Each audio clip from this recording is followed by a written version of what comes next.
You can't just keep putting these alongside cryptozoology. We have too many people saying that these things are cryptids when they're not. Mothman is not on the verge of discovery. It's not something unknown to science. It's not something that's biologically possible. It doesn't sit in the woods and eat rabbits. It's something that is connected to the human psyche. Ladies and gentlemen, Below America! I just think this all comes around in circles and trends, and the chupacabra has got very similar relatives all across the world, but I don't think they're flesh and blood.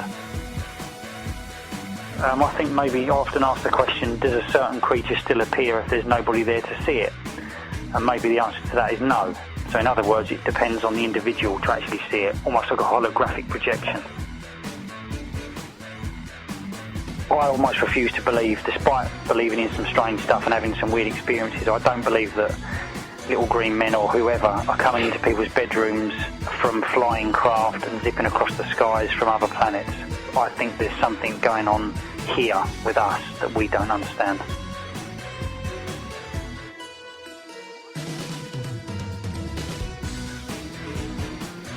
If this had happened in West Virginia, it would have been classed as Mothman. It was black, it had red eyes, and it floated above a gate. But in London, it was classed as a vampire, because that's what the newspapers called it.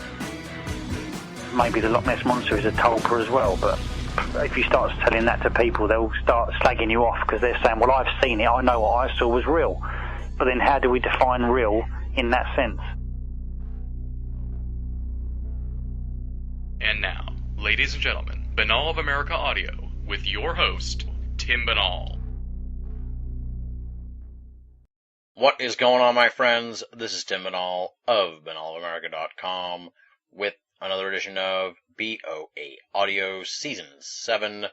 We are long overdue for a new installment of the program. I apologize for the delay. Always seems like the end of the summer takes me down a notch and slows me down. But we're back with another edition of BoA Audio, and it is a tremendous program, my friends. We are going to be examining the nebulous area between cryptids and the paranormal as we welcome Neil Arnold, author of the book Monster, the A-Z of Zooform Phenomena. And to give you sort of a thumbnail on what this zooform concept is, a zooform is essentially a social construct, if you will, a mental projection, a tulpa of sorts. And Neil believes that these zooforms can account for a myriad of creatures that often get confused with real-life cryptids. So over the course of the conversation, we're going to be talking about the zooform theory, what some of the potential candidates are for the zooform phenomena, creatures like Bigfoot, the Loch Ness Monster, Mothman, and the Highgate Vampire, as well as UFOs, Men in Black, and alien abductions. We'll look at all of these different genres, creatures, and stories, and try and find out where they fit into the zooform milieu. Along the way, we'll also be talking about the big cat phenomenon in England, which is an area that Neil Arnold has spent a tremendous amount of time investigating. Given that this zooform concept really requires quite a bit of unpacking, this is definitely a jam session edition of the program, as I pretty much throw a whole bunch of different scenarios, genres, stories, creatures at Neil Arnold and get his take on where they fit into the zooform classification. And we also get into what may be behind all of this, what may be fueling zooform phenomena, and try to get to the bottom of really what drives the entire enigma. So altogether, it is a mind-bending edition of the program, and it is definitely one that will have you looking at numerous paranormal mysteries from an entirely different angle as we delve into the realm of the zooforms with Neil Arnold. For those of you who are unfamiliar with Neil Arnold, allow me to provide you with a little background on him. Neil Arnold is a full-time folklorist, monster hunter, author, and speaker. He has written several books, many articles, and conducts talks on his investigations. A member of the Center for Fortean Zoology, Neil Arnold has been consulted widely for television and radio, and his 2007 book, Monster, the A-Z of Zooform Phenomena, was voted the Fortean Zoology Book of the Year. Additionally, he is the author of Mystery Animals of the British Isles, Kent, Mystery Animals of the British Isles, London, Paranormal London, and Shadows in the Sky, the Haunted Airways of Britain. His website is www.zooform.blogspot.com, and you spell Zooform pretty much how it sounds, Zooform. So altogether, it's zooform.blogspot.com. Check it out. And with all that said, let's get down to business, my friends, and rock and roll. This interview was recorded on March 20th, 2012. Neil Arnold, talking about Zooform Phenomena on BoA Audio, Season 7. Ladies and gentlemen, welcome to another edition of BoA Audio Season 7. I guess I'll warn you up front and ahead of time. My voice is craggly here as we tape this conversation, but my mind is sharp, and I am really looking forward to what you are about to hear. Our guest is Neil Arnold. He's the author of a number of books. New one coming out soon, Shadows in the Sky, the Haunted Airways of Britain. He's also really well known as a big cat researcher, and he's dubbed a monster hunter, and I think that's really, I hesitate to call him a cryptozoologist because he's really sort of done a great job of looking at this nebulous world between cryptozoology and the paranormal and these creatures he calls zooforms, which are sort of like these almost elemental type beings, if you will, or creatures. And we're going to talk all about that. So we're really going to delve into some strange and unusual stuff. And it's been a long time coming. I've been really looking forward to talking to Neil for quite a while. So save me from myself here in this twisted voice, Neil. So welcome to the program. Thanks for having me on. I hope you're doing okay. I'm hanging in there. Now, we usually start out with the bio, the background. You know, who is Neil Arnold? I know you've had quite a history looking at monsters and sort of the weird world of cryptozoology. Again, I hesitate to use that, but we'll get into all sort of the nomenclature of it all. But tell us who Neil Arnold is and give us some of your bio and background. Basically, I'm 37 years old. I class myself as what would be deemed a full-time monster hunter. There's not many of us that go around the countryside anywhere in the world actually kind of doing it full-time. I just decided literally when I was about 9 that I wanted to be a monster hunter and eventually managed to do it, mainly by sort of writing books, giving lectures, and basically studying a lot of subjects that I'm finding that have often been ignored. But of course I grew up on sort of a diet of the Yeti, Bigfoot, Loch Ness Monster, all the classic stuff that got people sort of into it originally with films, magazines and sort of documentaries. But I just found that there was too much that was being ignored that I needed to write about. And so I began kind of writing articles when I was very, very young, sort of early teens. Began going out looking for strange creatures in Britain, creatures that people had never heard of before. Had my first book published in 2007, which is called Monster, the A-Z of Zooform Phenomena. And I pretty much found it was a unique book covering kind of creatures that were being classed as cryptozoology, but simply weren't. For me, they just weren't cryptozoological. They weren't cryptids. They weren't creatures awaiting discovery. They were not paranormal. I don't like the term paranormal, but they were clearly something that wasn't flesh and blood. And I also tend to go around and investigate sightings of what we call big cats in the UK regarding sightings of exotic animals that shouldn't be there. And I'm basically the only full-time researcher in the UK that does that as well. So I'm kind of a pretty busy guy, and just tend to sort of like lecturing, but I just enjoy what I do as well. It's a privilege to be able to do it. Yeah, well, it's amazing. There's so many stories over there, just so many weird things, and you seem to have like tapped into this vein of the zooform. I guess let's talk about that. Let's sort of like tackle the nomenclature of all this so we can kind of catch people up to speed. Like you're talking about when you say zooform, I know that term came from John Downes. Yeah. Sort of like these like you said, these things that aren't flesh and blood creatures, but we don't quite know what they are. Yeah, well, zooform was just a term created because there was never any kind of categorization or section for these creatures to be put into. You know, Loch Ness, there could be a creature in there, but if there is, it's probably something like a big sturgeon. Bigfoot could be a creature because there seems to be stuff elsewhere across the world, orang pendek in Sumatra, the yowie in Australia, the yeti. But there's this other host of creatures that just do not live in the woods. Although we see them in the woods, it's as if our mind puts them there. And I'm on about creatures such as the Mothman, the Monkey Man of India, the Goat Man of Texas, the Bunny Man of sort of Virginia. These sort of creatures that just can't exist in any type of reality.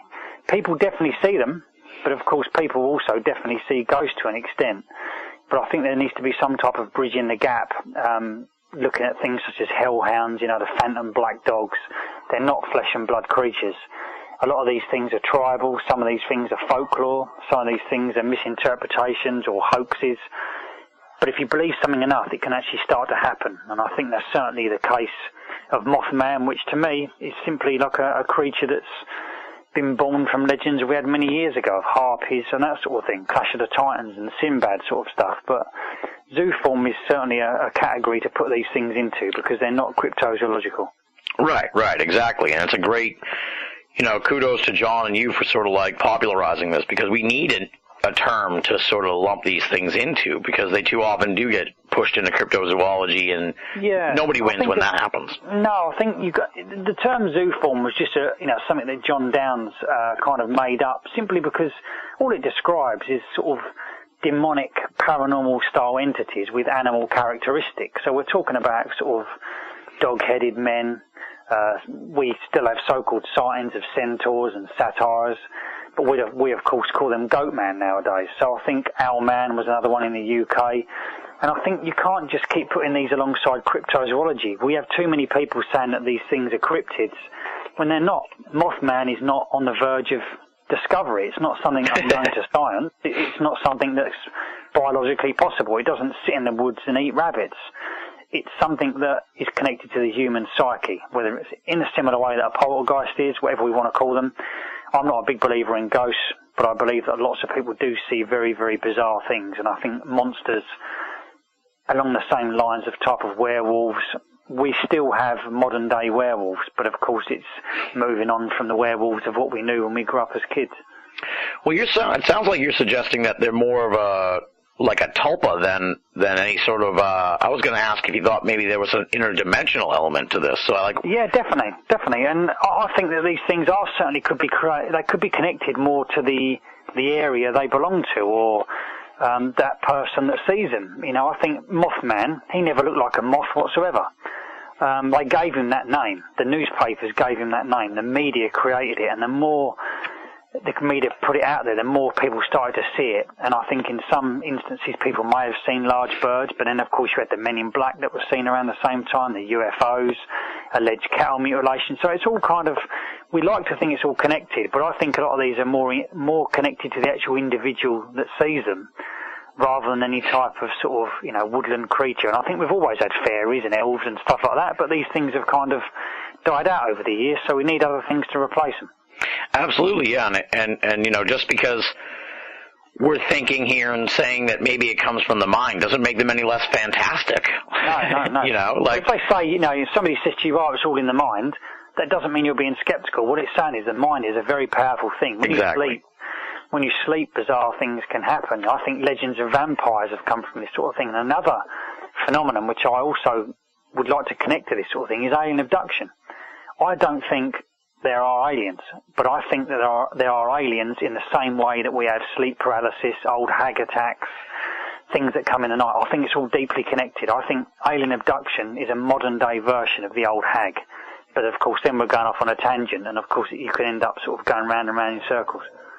Right. Well, that's the difficulty, too, about all this. It's like we're saying a product of the mind, interdimensional. It could be all the above. It could be some kind of perfect maelstrom of these things have to combine for this to happen. But there definitely seems to be some kind of nebulous nature to these things. Like I was looking over some of the stuff. It seems like it name the animal, it's got some kind of phantom counterpart. And Exactly. that suggests that there's something going on here that we and haven't these figured things have out. always been with us. They've always been, when the sort of the Native American Indians, they spoke about strange creatures. Now, sea serpents and stuff like that, I don't tend to think of zooforms. I think there's a good possibility we could have a sea serpent because we've got the giant squid that's never fully been sort of studied.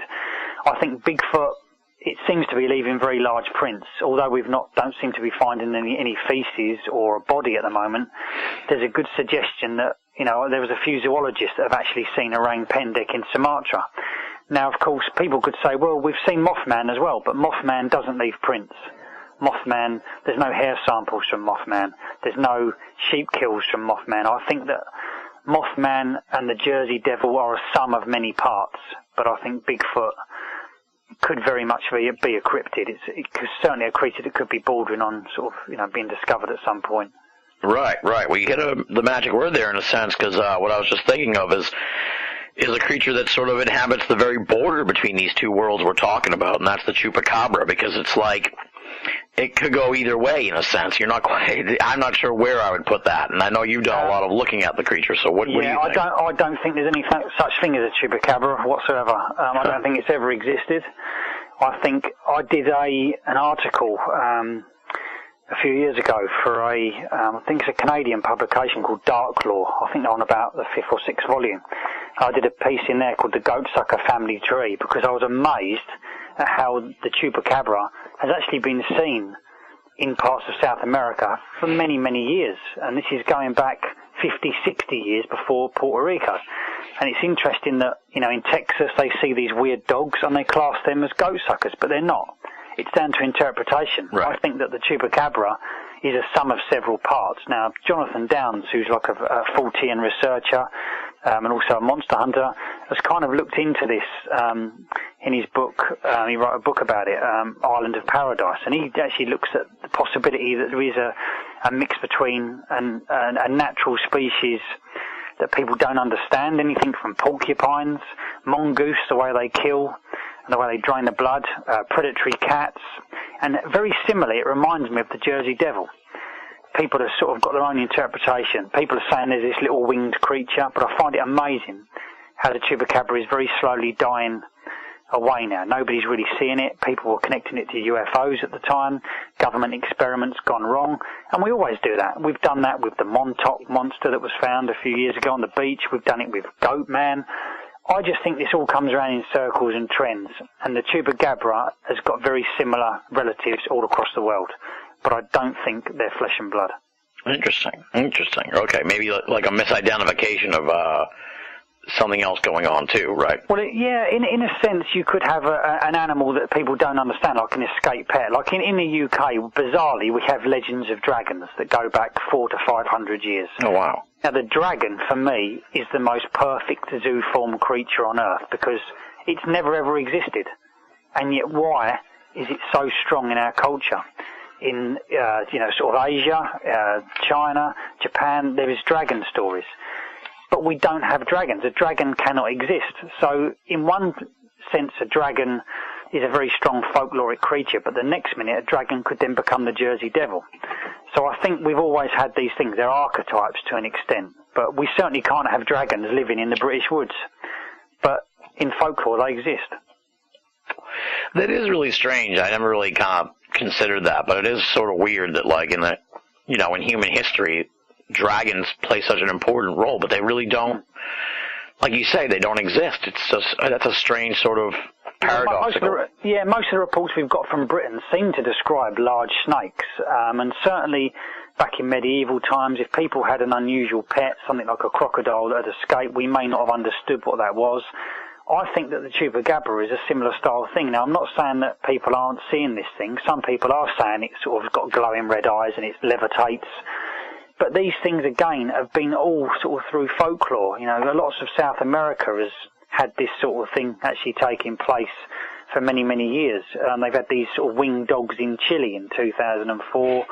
And in other parts, sort of there's this thing called a chivato, which is from Chile, which goes back apparently to the 1800s, of these bizarre cave-dwelling, shaggy-haired creatures. So maybe there's always been a chupacabra, maybe there's always been a Mothman, but we like to give it these names so we can categorise it. Yeah, like a modern twist on it almost. Yeah, we have to call it a Mothman. It sounds like a comic book anti-hero, but there was no Mothman before the 1960s, even though there were sightings before the 1960s of this type of creature. But at the time, it wasn't a Mothman, but nowadays everything that's like it will be a Mothman. Exactly like the Texas Chupacabra. Exactly, and obviously the Loch Ness Monster as well. You know, I think what's in Loch Ness is a large sturgeon, but they can't call it the Loch Ness sturgeon because it doesn't sell T-shirts. So it's simply all about getting people there, and once you believe it enough, it starts to actually happen. And that's where the idea of tulpas comes from, I believe. Yeah, exactly. Yeah, well, that definitely seems, because there are sort of these, you know, these waves of things, and it does sort of tie into the idea of the tulpification of these creatures. You know, a couple of news reports, sort of like the werewolves in Wisconsin, and yep, it feeds it. Yeah, makes it stronger. You can kind of give it some type of energy, a bit like children with so-called poltergeist sort of phenomena. They unintentionally feed it. But I think that certain states of mind can feed this thing, and once somebody kind of makes a sketch of the Chupacabra, like they did in the 90s, once it appeared on the internet, everybody started seeing that. But before that, nobody did. It's interesting with Loch Ness. Is the Loch Ness a zooform? Because people no longer see a creature with a long neck. All they see is a black hump in the water, which suggests a sturgeon. But going back to about the 1940s, 50s, people described a long neck, mainly because somebody did actually put a photograph out there of a long neck creature, even though it turned out to be a hoax. So it's amazing what people see when it doesn't exist. Now, what do you think it says to the fact that a lot of these legends and stuff, they're kind of sinister? I mean, do you think this tulpification sort of comes up from a place of fear or a place of confusion or something like that? Because you don't really hear a lot of, like, I don't know, positive. No, apart from angels, I think that there's not really, and maybe fairies, but I suppose fairies used to be described as being quite mischievous. And we'd have sort of boggarts, bogies, and goblins, and hobgoblins, and elves, and sprites. I just think that it's our need for monsters. Maybe it's our need for fear. I'm pretty sure that there are some quite funny monsters. When I did my monster book, like I say, which is like an encyclopedia, there's some hilarious monsters in there which clearly can't exist, and some of these are quite comical. There's one called the Zulu basket monster, which is said to kind of just look like a basket on legs. But again, it's just down to our own. We love monsters. I've always loved monsters. I desperately want there to be monsters, so we need to put them out there, but I suppose a lot of people kind of fear them. Places like Loch Ness and you know the Pine Barrens of New Jersey are places that when they're at night it's very, very dark. Loch Ness is sort of 800 foot deep, 26 miles long. So they harbour sort of creatures. These places are always sort of instill fear within us, and most monsters are scary anyway, vampires and werewolves and zombies. So we need that fear of the unknown. Yeah, absolutely. Yeah, definitely. It comes from we perceive ourselves to be the top of the food chain, the apex predators of the planet. Yeah. So I guess we have to have something to fear, whether it's aliens or werewolves or vampires. It's got to be something that takes us down a peg, even if it's something we create ourselves. Yeah, and the big problem with it, of course, is that when we can't grasp it, we either dismiss it or we relegate it to folklore, which is why, sadly, we've kind of conquered the earth. However much magical creatures we've still got in the vast forests of the world, we still have to categorise them. We don't like huge snakes, so we either have to kill them or make sure we put them in their place. But when we start talking about vampires and Mothmen and Bigfoot, it annoys people, it annoys science, because it's almost like admitting defeat that there's something out there we can't control. Yeah, exactly. I read a lot of your work, I read a lot of your interviews and stuff, and obviously you're really well known for the big cat research, and I find it commendable that you take a really strong stance on this thing, that this isn't some mystery or anything like that, that it's just a population of very large cats that are in the UK area. Yeah, and it's happening all over the world. The United States, people are seeing very large black cats. The problem is it's very, very complicated. Now, I collected my first report of a big cat in the UK when I was about 9. Because I'm 37 now, and I decided back then in the 80s we had the Beast of Exmoor and all this sort of stuff, which sounds like sort of Hans of Baskerville's kind of stuff. And it was a great mystery. But I've basically just decided this isn't a mystery. Why are people still going on? You know, there's people out there that are saying these animals are cryptids. Well, it's just an animal in a place it shouldn't be. That doesn't make it a cryptid. It simply makes it a non-native animal. It's just, and they're obviously very comfortable. The interesting thing, of course, we get these out-of-place cats in Australia as well. There's been reports from Italy and Denmark and France, and like I say, the United States. But too many people are making this a mystery, and sadly there are researchers out there who don't like me. They don't like what I say because I'm very honest. But we've got to stop lumping this alongside UFOs, monsters and ghosts. It's just several species of cats that mainly are existing because in the 1960s London was pretty swinging, and you could buy these animals. And there are reports going back several hundred years, which would also be explained by menageries and travelling zoos and things like that. There is no mystery as to why there's large cats out there, and I sort of give lectures to let people know that there's lots of evidence for these animals. But sadly, you kind of get sick to death of banging your head against a brick wall. There's still people refusing to accept they exist. There's other people saying that they're kind of prehistoric survivors, other people saying they're demons, and yet this is a mystery we don't need to create to an extent. So, but, you know, everybody needs a mystery, I suppose, but in this case we just do not need it. It kind of hampers the research. Right. Well, it's not just the researchers, though. It's like doesn't the mainstream over there, like the media and stuff, don't they kind of regard it as like a paranormal thing and not just a They just love the beastly headlines, the beast of this, the beast of that. It just always sounds good, and the sad thing is that most of the people that kind of do the research are what we would class as a little bit like some of the UFO spotters in the 1970s, going out with their sort of camouflage gear and their cuddly toy panthers and making it a little bit of a gimmick, I suppose. The problem is, like I say, you've got to do, with any of this sort of research, you've got to look at the consistency. And if people start saying they've seen a tiger, you can only laugh at it. We don't have lions and tigers in the UK whatsoever. If an animal escapes a zoo, especially a lion or a tiger, it's often shot dead or recaptured. So the term big cat is a bit confusing, because the only large animal we've got in the UK that will be deemed a big cat scientifically is what we call the black leopard, or what people like to call a panther. Now, it's interesting that in the United States they also see black cats, and people in the United States believe they are black cougars or black mountain lions, but this is also very confusing because a melanistic mountain lion wouldn't be jet black and it would still have a lighter underside. So I think in the US they're still seeing black leopards as well. But I do find it interesting in the United States that there's probably more people own Bengal tigers than there are Bengal tigers in the wild. So I think it still goes to show that people do keep large exotic animals. Right. That's another interesting kind of point, yeah, because there's like this connection where it's like some of this ownership may be very surreptitious, so...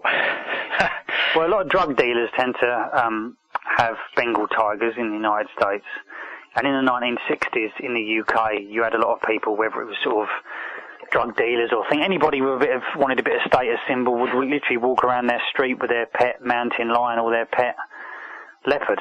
But of course it got so bad, which is what people don't realise, that people were buying these animals or getting these illegally so frequently that in the 70s in the UK we did have the Dangerous Wild Animals Act introduced, and people just thought, well, we're not going to pay for our animals, so they just let them go. Simple as that. But of course you've got to have enough black leopard, enough puma and enough lynx, because these animals won't mate with each other. So there's got to be enough animals for them to be out there to make the viable populations, and that's what's happened. We're seeing generations from back then. Interesting. Very strange, yeah. It's, I do find the black cats interesting, and I've always sort of been of the same opinion. Talk a little bit about these sort of menageries that were around in Victorian times. I find them pretty interesting, because... Yeah, these stories are absolutely amazing. The problem is, again, with a lot of the research today, is that a lot of so-called big cat researchers go out, they lay up in a field for 20 minutes, they don't see nothing, they get bored, they go home. Now, I just decided that, and this is the problem, now, it's not a fault in these people, but of course, like anything, you can go out looking for Bigfoot in the United States, but you only got a certain amount of time. You can't always get the funding, and of course humans are pretty terrible when it comes to hunting. We can't see in the dark, we get cold, we get too hot, you know, we can't track an animal that is so elusive. We try and set cameras up everywhere, but these animals aren't stupid. But a lot of these things, like I say, go back a long, long way. In the UK, like I say, you did have 200-300 years ago travelling menageries.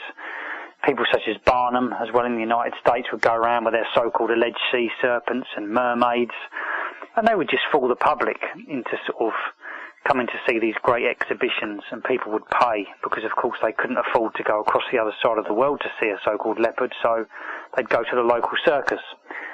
But there are documented facts which prove that animals did escape. I've got hundreds of reports all over the world of animals escaping from menageries, but usually if an animal is lacking exercise, used to be in hand-reared, it will often sort of die, especially if large snakes escape in the UK and things like that. Yeah. But certainly large cats, I've got reports going back to the 1500s in the UK of large cats that have been seen in the woods. So it's something that we've had a long, long time. Even when the Romans first came over, centuries ago, they had leopards and lions. So if any of these would have escaped, there would have been no newspapers back at the time to report them. But I'm not saying that what we're seeing today are offspring from then, but we've certainly had explosions over the last 200 years of influxes of animals in the countryside. And we've also got wild boar back. We've got wallabies, which of course are marsupials from Australia.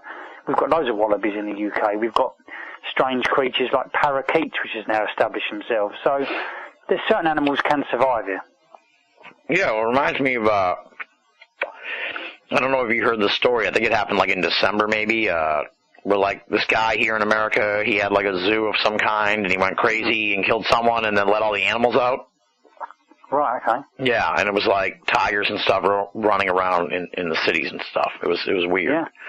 So it's amazing what people, we still get it here on sort of people in little houses. People find crocodiles that are 6 foot long in their bath and things like that. There's always some weirdo out there that would keep one of these animals. So there's still people nowadays keeping leopard. In the middle of London, only about 8 or 9 years ago, a lynx was found, and nobody knew where that came from. So, and you know, the authorities still say these animals don't exist, even though they caught a lynx in somebody's back garden. And that doesn't make sense to me. it's like Mike Tyson in that movie, The Hangover, with the tiger.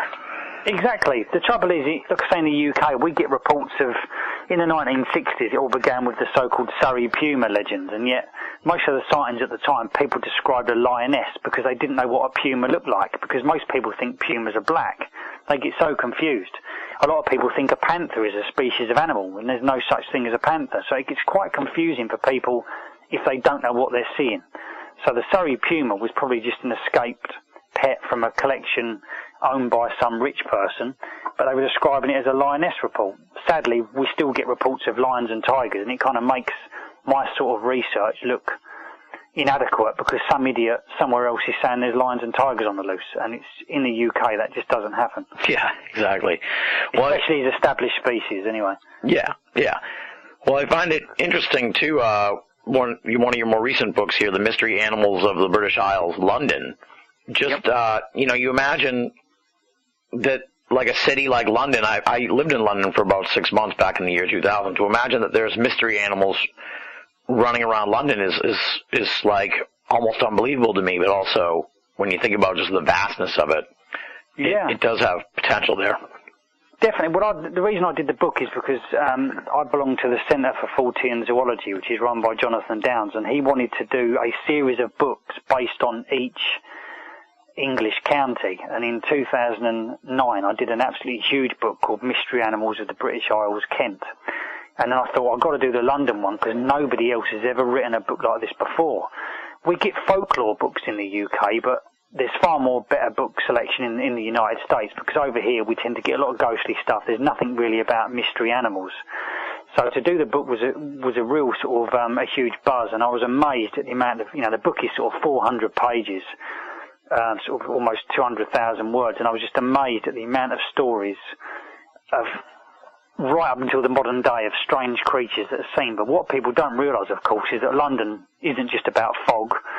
There is lots of green belts on the outskirts, there's lots of wooded areas, there's lots of heathlands, there's ponds, lakes and rivers. So London could certainly hide small animals, and it certainly tends to hide on the outskirts exotic cats as well. Interesting. Well, I know there's a story in the book about like a Bigfoot in the London Underground. I think that's where we start going back into Zooform again, because it's just a bizarre story. But what people don't realise is that London is absolutely ancient. Much of the British Isles is ancient. So what energies it harbours is bizarre. Just because we put a shopping mall somewhere doesn't mean that things can't still be seen there, because it's the ground that it's been built on. So I think that we have had reports in the London Underground of a strange sort of hair-covered creature, but there's no way we've got Sasquatch in the UK.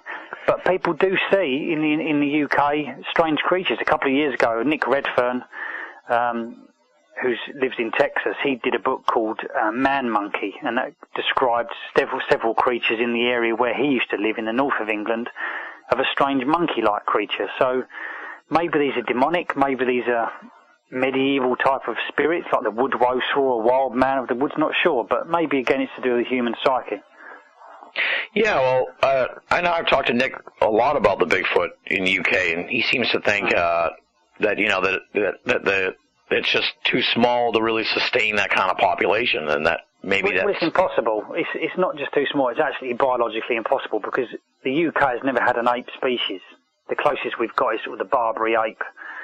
It's just not viable at all. You know, in the United States, there's a possibility that Bigfoot is something like an upright, unknown species of, you know, walking ape type of thing.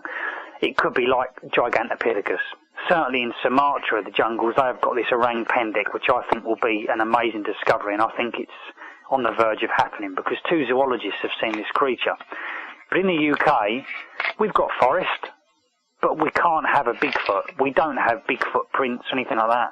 I think what people are seeing are some type of what we'd like to call a paranormal sort of entity. I know definitely Nick Redfern's doing a book at the moment called Wild Man, and it's about British Bigfoot signs, and you'll find that a lot of it tends to be of a more spectral nature. Yeah, because it just seems too weird that it would be there. But I'm always flummoxed by Bigfoot. I consider it my nemesis of sorts, because I just can't quite figure it out. Is it interdimensional? Is it like a tulpa like we've been talking about? Is it flesh and blood? I think it might somehow be all of them. I'm not sure yet. It's confusing. The problem is with Bigfoot is that it's still leaving prints. So I think we've got to look at it consistently. We've got to at first think, right, what you'll find with a lot of zooform stuff is that when something's a zooform, people don't often see it, and if they do, it's little sporadic sort of spurts and trends, and then it dies out, like Mothman.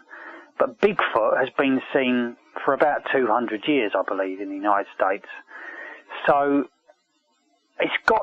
I think the reason why it tends to confuse people is the fact that people start thinking, can there really be an upright walking something creature that resembles man roaming around these woods? And I think the answer to that is yes. I think that if there's a Yeti, which I believe there is, which wouldn't really be that much of a mystery, if we keep going back to the orang pendek of Sumatra, that looks to be like an ape that's about 5 to 6 foot tall, golden hair, very similar to the Yeti, but which has got dark fur, although bizarrely most people seem to think that the Yeti is white, which I find absolutely bizarre.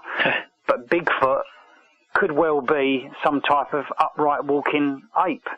The problem is if we start disputing that, then immediately we relegate it to folklore, then we start saying that they disappear, we start saying that they're immune to bullets, they're connected to UFOs, and then it just completely clouds it. So I think we've got to look at the consistent reports and then get as much evidence as we can, which of course at the moment are the footprints, which suggest it's a real creature. Right, and the hair and the scat and that kind of stuff. Yeah, what I do find very annoying is when people say, why don't we ever find a dead one? Now, that's actually quite a naive attitude, because it's very rare, if at all, do people ever find the bodies of gorillas or chimpanzees in the wild. Now, the interesting thing, of course, is the mountain gorilla was only discovered over, say, 100 or so years ago. And that is when the tribes used to describe seeing an ape or a creature that used to bash its chest, and science dismissed it. So really, the mountain gorilla is almost our Bigfoot, but only 100 years ago. So why is it such a mystery that there could be something slightly bigger than that, but that can walk upright?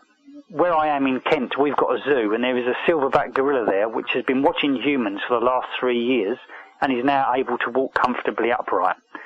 So I think this is an intelligent animal. There's not many left, And I think we've got to try and look at it scientifically, and then if all else fails, we can think, okay, it's some type of spectral creature, but too many people see it for it to be a ghost or whatever. Yeah, absolutely. And the Patterson film is either a complete hoax or it's real. If it's real, then that can't be a ghost or demon or whatever. I think the Patterson film is real. Okay, interesting. All right. Now, I find it interesting, too, that, it must be kind of a difficult road to go down for you as a researcher, because, like, when you're looking at these zooform things, we're talking about something that could be a projection of the mind or interdimensional, and it isn't leaving behind a lot of evidence. So, like, what do you have to do, really, to sort of, like, chronicle the stories that these people share and try and come to some kind of conclusions or find some similarities? Yeah, it is a nightmare, basically. With all due respect, it's a bit like ghost hunters. Some ghost hunters are fine, but there's no real evidence for ghosts. The thing that frustrates me at the moment is again, it comes with trends. At the moment, everybody's seeing these orbs in the last sort of 10, 15 years and saying that they're spirit forms. I remember when I was a kid, my dad used to tell me ghost stories, and he would always tell me ghost stories about sort of dank old castles with a ghostly knight said to hold his head under his arm. We don't get that anymore. Why is it always orbs and stuff like that? And I think it seems to move with the times.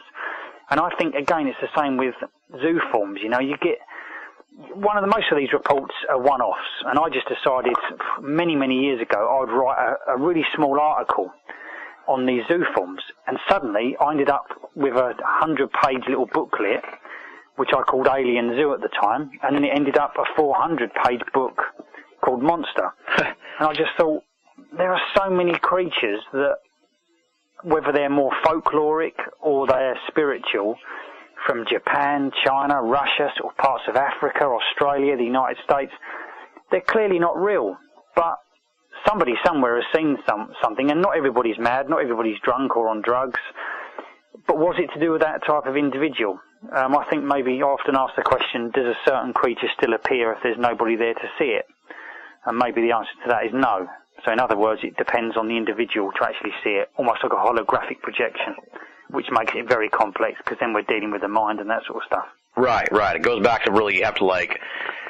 It gets very heavy going. Yeah, as much as you have to look at the story the person's telling, you have to kind of look at them and figure out... Exactly. Well, again, you start going back to poltergeist stuff. They often say that some poltergeist stuff or demonic entities always occur generally in young girls that are kind of going through sort of menstruation cycles and stuff like that. In the 1970s, we had a report of a creature in the West Country called Owlman, and they said it was a giant owl that stood in a tree the size of a man with red eyes, but it was only ever seen by young teenage girls. The only young boy that see it was actually in the presence of teenage girls. So poltergeist activity, again, is often connected to sort of the menstruation cycle. So maybe these things are states of mind. And then, of course, once you report it to the newspaper, they give it a name like Mothman or Owlman. And then other people start saying they've seen it. But are Mothman and Owlman any different to vampires and things like that? So, at the risk of, like, pigeonholing you, what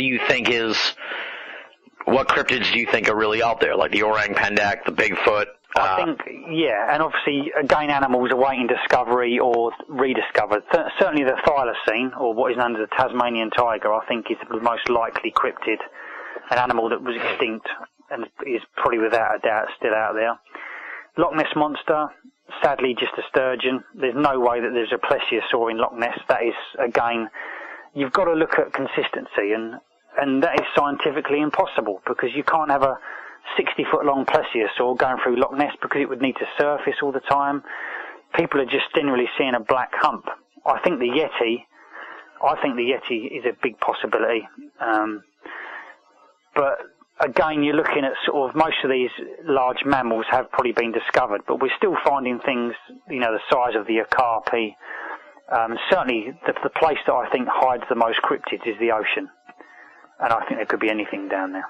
Certainly giant squid would be a cryptid, and you're dealing with giant squid probably 60, 70 foot long, so I believe they still exist, and maybe some sea monsters.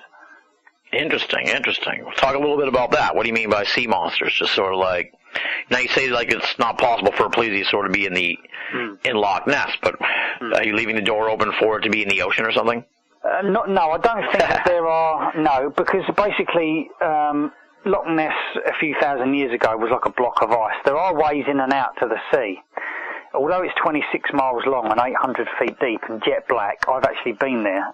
But I think again it's something that people don't really see something with a long neck anymore.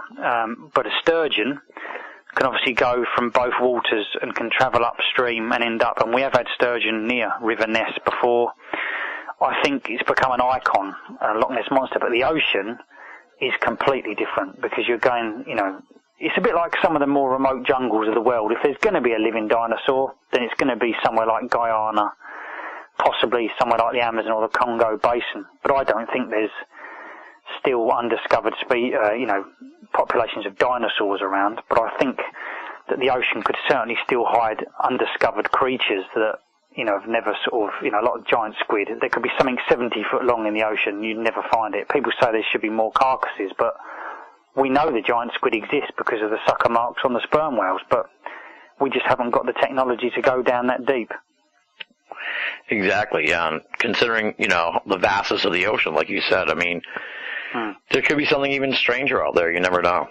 Yeah, but even, the ocean for me is the place of all the surprises. But there is still forest out there where we could still, there is places like Sumatra. You could certainly have a creature that's, we're still finding new monkeys and peccaries and things like that, and these are still quite big animals. So if there's something out there that's intelligent and there's not many left, then we could certainly sort of say there's something in the jungles. But I think what freaks a lot of people out about Bigfoot is they're kind of thinking, well, it's the United States. It's quite a built-up area, but the Pacific Northwest is still huge. My big problem is I've actually been watching a few of these Finding Bigfoot that's been on TV. Right? That is a problem. And they seem to go out and think everything is a Sasquatch. And I sit there actually roaring with laughter because, again, you've got to eliminate everything first. In the UK, people say these big cats don't exist, but we've got scat, we've got paw prints. But you've got to eliminate everything else first. You've got to say, right, that's not a dog print, that's not fox scat. And when you start going out and saying, did you hear that? That must be Bigfoot, or that must be a big cat. It does make you look like a load of lunatics. That's the problem. And that's why we'll always have these animals in folklore. But people like that, sadly, I don't think you're going to find Bigfoot. And you can see why Bigfoot's not been seen when you've got that kind of research, I suppose. Yeah, exactly. Yeah. Well, that show makes you wonder if it's supposed to be a parody or not. I don't know. Yeah, I don't know if Finding Bigfoot has done well, sort of in the States. It's good entertainment, but it is a shame that everything they seem to look at, apart from the lady who seems quite level-headed, I think her name's Renee.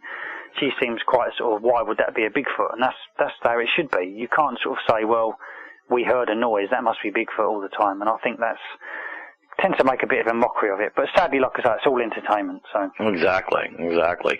Now we talked a little bit about the zooform Bigfoot in the London Underground, but what kind of, I've heard stories about like gators in the New York sewers and stuff like that, and the underground of London is quite old and quite vast. So what kind of stuff said to be lurking in there? Well, we got the occasional report which I put in the book regarding giant rats and also an alleged race of sort of scavenging type of primitive humans.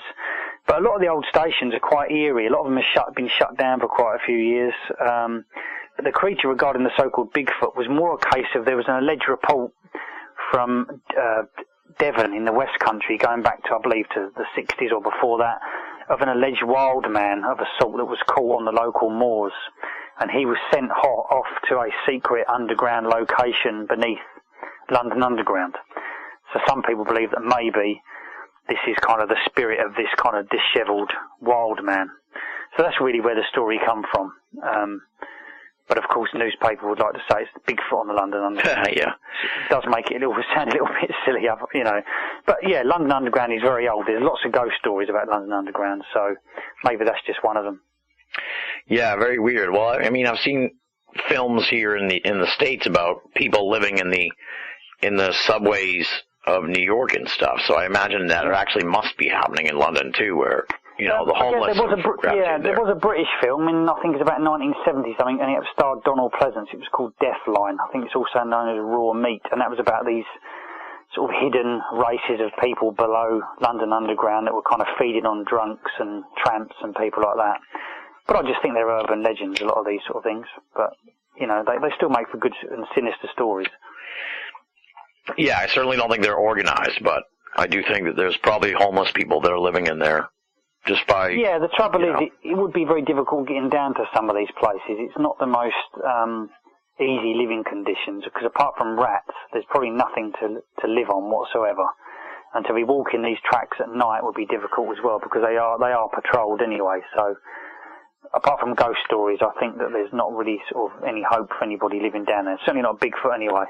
Yeah, well, we're not talking about really hopeful people, but no, sort of jumping back towards the mysterious sort of animals of London and stuff. What about in the waterways? You know, the sea creatures and stuff like that in the rivers. Yeah, we've got the River Thames, and many years ago, the River Thames was so badly polluted that most sort of species couldn't live there. Nowadays, it's said to be so warm and clean. People even say you could actually drink it, which I would not do. But it's certainly very clean to the extent we've got seahorses, blood-sucking lamprey, bizarre catfish. Some of these are now protected species as well. But we've also got other weird reports, and I just love the old stories for me. You know, I've got reports going right back of a report of an alligator that was found in the Thames, also even a shark, which is absolutely bizarre. I think it dates back from sort of like the 1800s. So the River Thames is an ideal place to an extent. Like I say, because it's becoming so clean, we're now finding sort of lots of species that are coming back. And of course we get the normal stuff like whales have been seen up there. We've got alien creatures like mussels that have invaded the Thames and stuff like that. And of course some of these can actually damage the ecosystem as well, which people don't realise. We've got Wells catfish, which can sort of grow to sort of 8 foot long. So it's all right having the local monster mystery story in the local River Thames, but the trouble is people will then start, trying to catch them, or they're dumping illegal species, and then things like, sort of the ducks and swans are being eaten then. So that's causing a bit of a problem. But the River Thames has got so many strange stories. And there was a whale caught in sort of Deptford going back to sort of like the 1700s as well, and the 1600s. So we've got a big history of these sort of unusual animals in the river. Weird. But I guess that stands to reason. You kind of made a good point, too, that, London's like an ancient city, really, and the UK has such a rich history. And, you contrast that to America, which is a very young country. And really, the America today, America with the Native Americans was populated for probably almost as long as what was going on in Europe, but there's a sharp divide there. There's not like a shared cultural history going back thousands of years. It's really, America really only has a cultural history of like maybe 300, 400 years at this point, compared to someplace really like... What's that? It's really bizarre that, you've got a country of yours so huge. I think Texas is probably, the size of England, and yet England's got this eerie, sinister kind of feel to it that seems to go back so deep-rooted, and although most of our mysteries are on a smaller scale, we've just got so many very, very creepy ghost stories that, go back absolutely centuries. And I just think some of these really old stories are absolutely amazing. And when you can unearth new stories, it's quite sinister. But I suppose it makes it more freaky to the extent that, Britain's allegedly not meant to be that big. Although I think it's about the 7th largest island in the world. But we've got moorlands, we've still got forest, we've got sort of mountains in Scotland. So we've got some pretty vast areas, and I think that people find it hard to sort of accept that we've got strange creatures in such a small place, but it seems to be the case. Yeah, I think, too, to sort of tie it into the zooformness, too, it's like you have that longer sort of history of like this collective unconscious, too, where it, goes back so far that maybe there's sort of this openness of the population, if you will, kind of to tie it back to what I was saying about America, where it's like we just don't have that sort of rich history. Yeah, and like I say, a lot of the stories, again, we're going back to these old ancient trackways, and there's always stories, we've got churches that kind of go back to the 1200s. We've got pubs. My local pub, it goes back to 11-something, and there's stories in there about ghostly monks and things like that. So you're walking around these places and thinking, goodness knows what has happened there in the past. We've got sort of these old ancient castles. I live right next to a castle, and there's an old ghost story going back to the 1400s. And they're just amazing stories. And I would love to have been around back then to see how these stories came about. But I find it even more interesting that they've lasted 500 to 600, 700 years as well. Exactly, yeah. It says something that maybe there's some kind of energy there, I think, but I'm not quite sure. Yeah, I think they often say if walls could talk, I think some of these old castles would tell some very weird stories. It's like energies have seeped into the fabric of the place, and maybe, again, they're repeated to certain individuals depending on their mindset. Now, I noticed you got this new book coming up, Shadows in the Sky, The Haunted Airways of Britain, and in the little blurb I read about it, it says that in there is a story about sort of like dragons seen in the sky and a griffin seen over London. So I guess talk a little bit about sort of like the weird, mystery creatures of the air, if you will. Yeah, well, I think, the world, in fact, has got a history of, we talked about Mothman earlier, and I think that it's interesting that the griffin is a bit like one of those archetype images that has faded out over the years. It was made popular by sort of these kind of Sinbad and Jason and the Argonaut sort of movies. But it's interesting that, one person's griffin could be another person's Mothman. The story with the London Brentford griffin is a bit odd. It kind of goes back to the 1980s, and it was alleged that somebody see this flying creature over this certain town, which is called Brentford in North London. But the weird thing about it is it was seen about 4 or 5 times, allegedly. Some people believe it was a hoax, but what I find more interesting is the fact that it was seen on a building which is called the Green Dragon. There's a local pub in the area called the Griffin. The local football team are called the Griffins, and they play at Griffin Park. So it was almost like the coat of arms had literally come to life. So I think that maybe they hadn't seen a griffin, but it was the best thing to call it, because it was sort of tied in, like I say, to the cultural history and the coat of arms. But again, there's been reports of so-called sky serpents in the UK, so a griffin to somebody would be a griffin, to somebody else it could be a dragon. Right. I think it's all down to interpretation. Right. Somebody who didn't know what a griffin was would say it was a dragon or something like that. Yeah, or somebody else would say, well, it was a big bird. I think that's the case with Mothman. I think that people originally were seeing either something like a large, huge bird. Other people were saying it was like a giant owl. Another person said it was almost like a man with wings, but nobody ever said it looked like a moth. But it's interesting how that came about, just with like a newspaper report, and then how it kind of embeds itself, and now Mothman's almost a household name, so very weird. Yeah, Mothman had a surprising level of popularity, it seems. Yeah, and I think as well it kind of crosses over into the UFO stuff, the Men in Black. What I find hilarious about aliens and UFOs is that we always seem to blame them. When we had reports of Men in Black, it was kind of like, okay, blame the aliens. Crop circles, blame the aliens. Cattle mutilations, blame the aliens. Abduction, blame the aliens. It's like we blame extraterrestrials for absolutely everything. I don't know your opinion on UFOs, but I think maybe UFOs are tulpas, and I think that we put them there. But that's just my opinion. I'm still, I'm a believer in UFOs to an extent, but I find the whole thing quite a kaleidoscope of potential answers. But I do find what you're saying interesting, that aliens have become the scapegoat of the paranormal community, which is something that I hadn't really considered until you said that. The reason I think they're almost like a tulpa is that I think that they seem. What I find odd is they've always been with us, allegedly. We now look back to the Bible and some of the writings and say, oh, chariots in the sky, and that must be UFOs. But what I find it interesting is that, I don't know if there was UFOs around when the dinosaurs were around. We're probably never ever going to know that. But I find it interesting that over the years they've changed shape. It was only sort of from the 1940s when Kenneth Arnold see the so-called saucers over Washington. But it's odd how we had phantom airships, and I believe there was some phantom airship scares in the United States in the 1800s. Mm-hmm. But it was interesting that we said these were UFOs at the time. And also, you go back through a lot of the old, I'm a big collector of very old sort of esoteric books, and you go back through some of the old 1930s books, and why is it we didn't have reports of these so-called grey aliens then? Why have they become almost a modern phenomenon? It's as if they change with us, or we mould them to fit into our society, which suggests to me they aren't real in a flesh and blood sense. But I think that UFOs have been put there. I think we've put them in. And the best book I've read on this recently was Nick Redfern's The Real Men in Black. And he mentions how these men in black don't seem to exist anymore. They fitted in with a 1950s gangster sort of look. They were these creepy wooden style of figures, and he sort of surmised that maybe they weren't really sinister after all, but they had to appear in black so that we knew that there was a fear. We needed a fear. It's a bit like angels. Now, we think angels must be good guys because they appear in white. They sort of have lovely white wings, but who's to say that they're the bad guys? So I think it's stuff that we've been fed over the years. That again, you believe it enough, it starts to happen.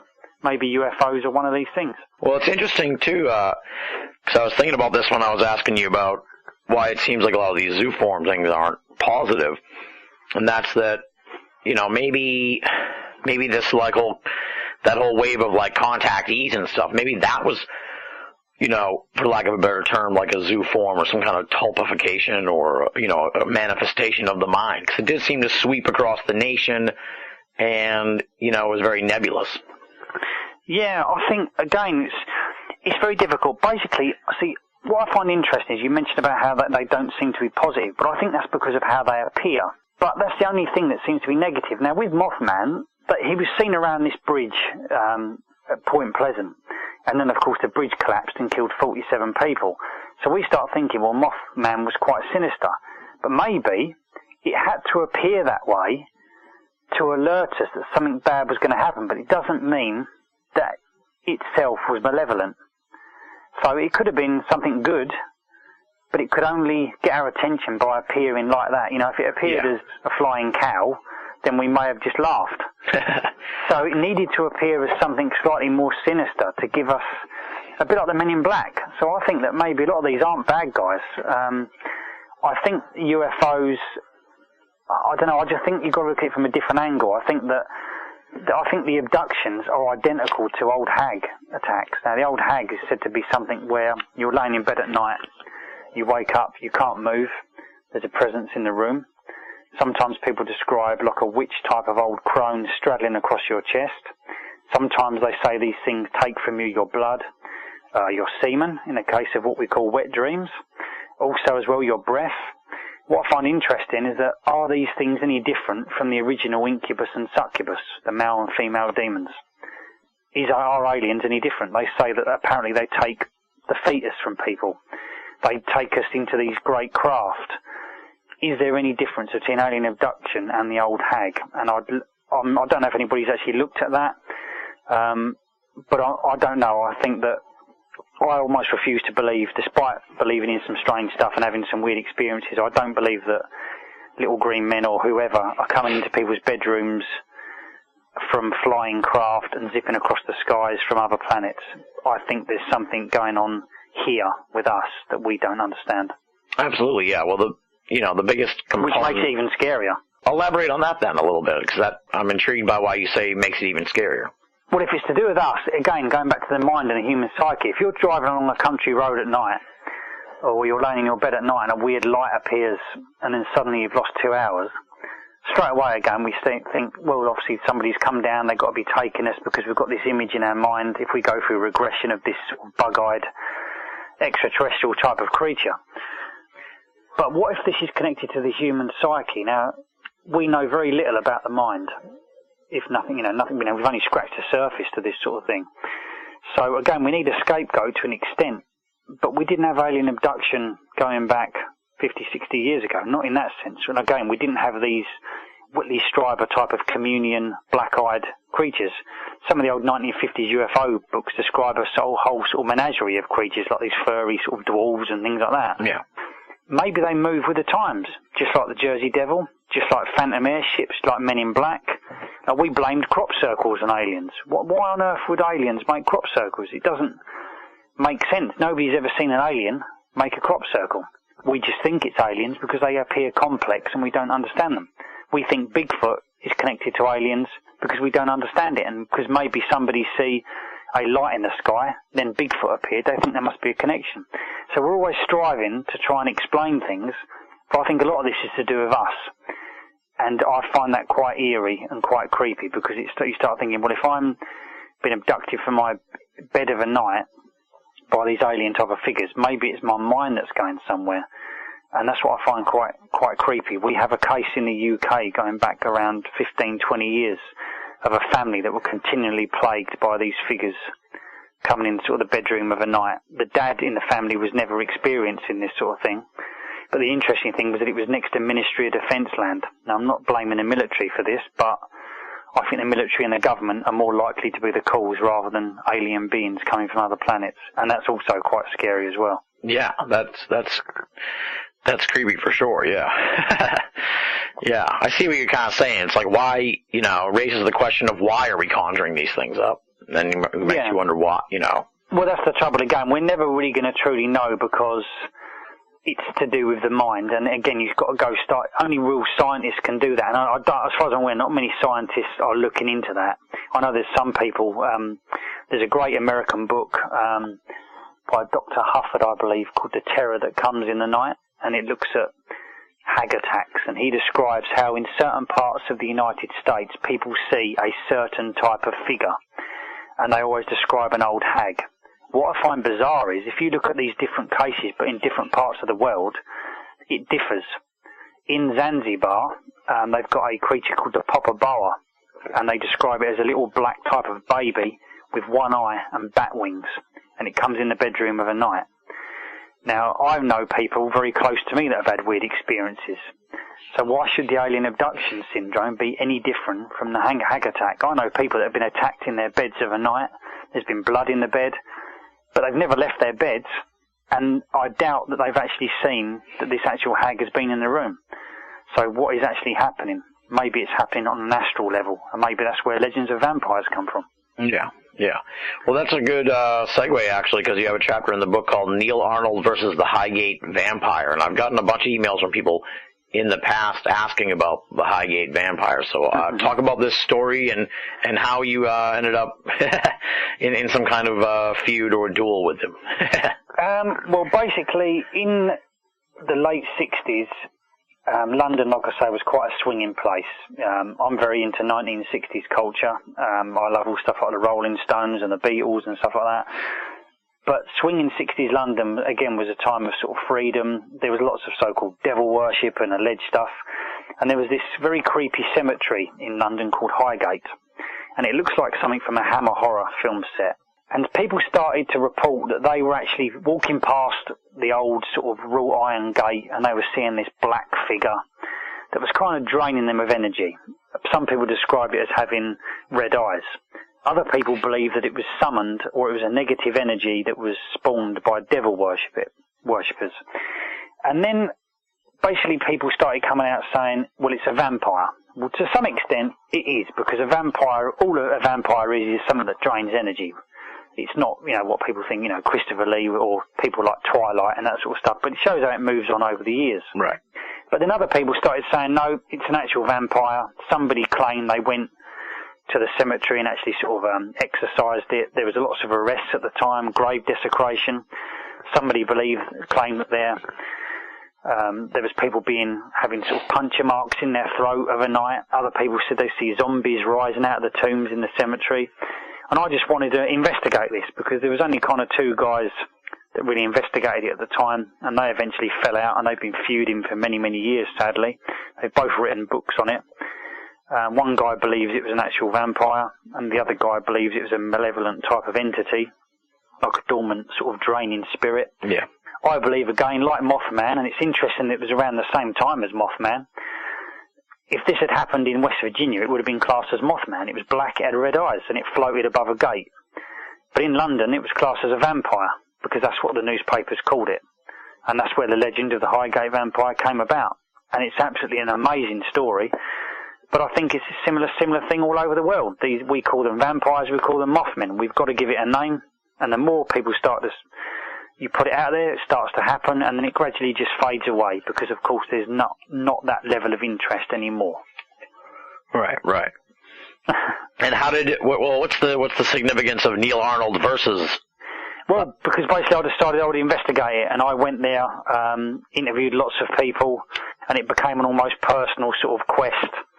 So I pretty much called it versus the Highgate Vampire as if I was kind of like a modern-day Van Helsing type of thing.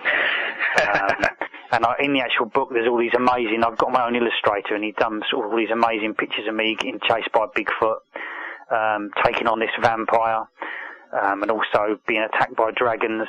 But I'm very into the 1960s, as I said, so a lot of the pictures have kind of got this 60s kind of look about it as well. But yeah, it was great writing about it, but it was interesting again looking at other people's theories on vampires and stuff like that all over the world, and these sort of panics have taken place. There's one in the United States called the Mineral Point Vampire. I believe it took place in the 80s in Wisconsin, and people started seeing this shadowy type of figure. So I think these are common all over the world, but it needs to be out there enough for it to take on any type of form. Otherwise, like most sort of zoo forms, it just fades away after 10 minutes. Right, exactly. But the Highgate Vampire went on for about 4 or 5 years. Interesting. Well, I'm sure we're going to investigate that further down the line here on the show. Look, whether or not Anton is indeed a midget or a dwarf... No, he's a midget. What's the difference? Well, a dwarf is someone who has disproportionately short arms and legs. Oh, I know the ones. Yeah, it's caused by a hormone deficiency. Yeah, bloody hormones. Yeah. Mm. A midget is still a dwarf, but their arms and legs are in proportion. You're listening to Banal of America Audio. So, what's an elf? Do you want to answer that? An elf is a supernatural being. Sometimes they're invisible, they're like fairies. They don't actually exist, do they? In real life? Now, I was looking at some of these notes I have on the book and stuff, and one of the things you talk about in there is the phantom roar. This basically was to do with a couple that moved into a property in London only a couple of years ago. And they would start hearing a roaring in the corridor as if there was a lion in there. And they would be feeding their domestic cats and they would get a roar. Maybe they believed that the house had been built on some type of place where there might have been an ancient menagerie or something.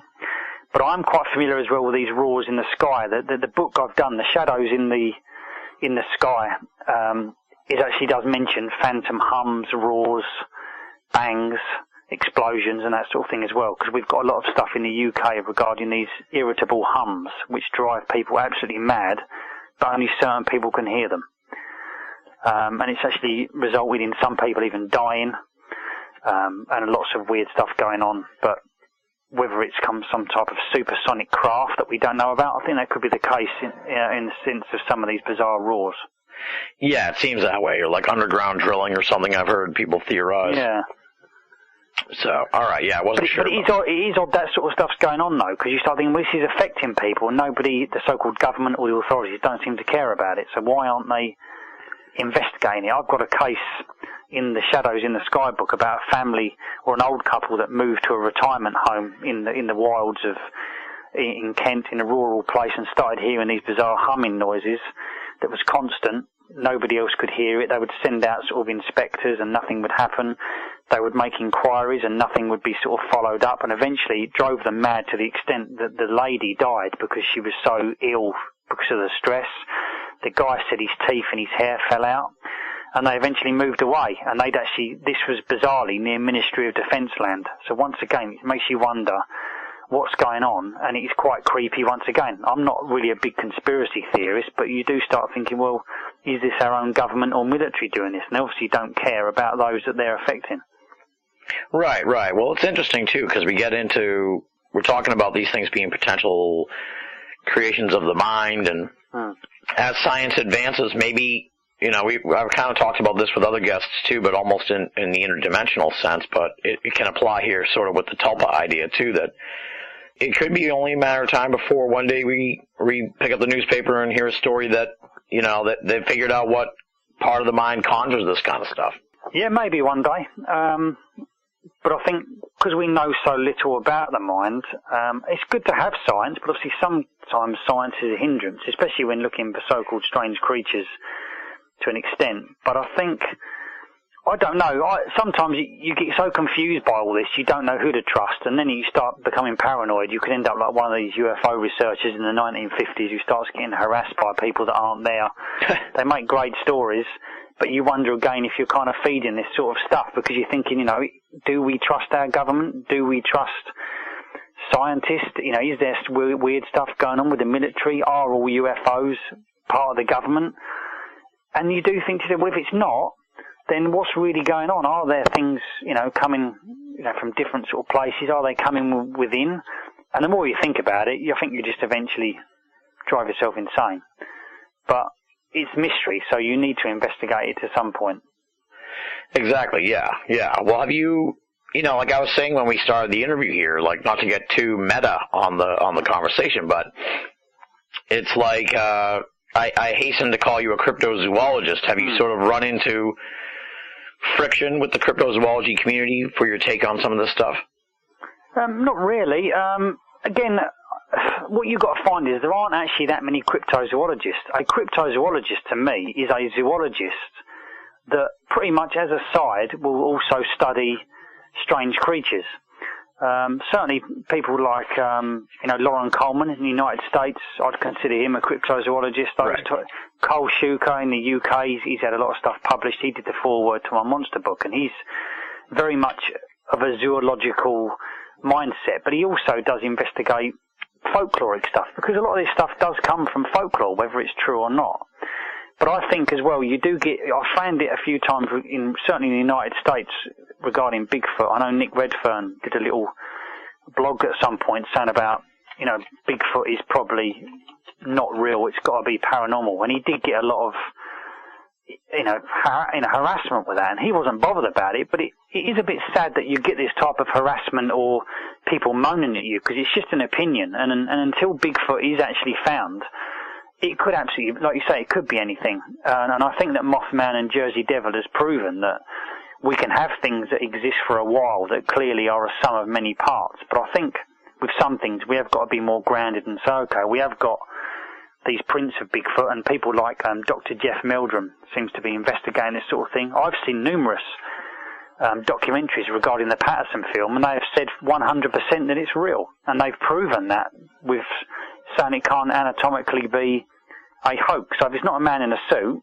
then it's got to be real, because they didn't have those type of effects back then. So it does become a bit all heavy going sometimes, and I think you're always going to get detractors and people having a go at you. I get a lot of that in the UK with the Bigfoot, the big cat sort of stuff, and then they think I'm mad because I like to write about folklore and monsters, but I'm not. You have to keep stuff separate sometimes, so I think that you're always going to get friction in the community. Right, exactly, yeah. Now, a lot of these stories are, as we said, kind of like folkloric stuff, but on occasion I do kind of hear these tales of what could best be described as like zooforms tormenting usually like countries in Africa or Asia or something like that in modern times. But do you see these sort of things happening in the modern times? Do you think that they would happen more often, given how, you know, we're living in this Twitter, Facebook world where people can become overwhelmed. You know, a craze can happen overnight, but you don't really see that really, as far as I can tell, in America and in the UK. I guess maybe that whole thing with all the birds that were dying last year kind of may have become something like that. But what do you think of that whole thing? Yeah, but again, well, I think maybe Twitter and Facebook is a double-edged sword. I think with them, they're also restrictive as well, because people are becoming so obsessed with Facebook and Twitter that they're refusing to have an open mind as well. So I know people that only read,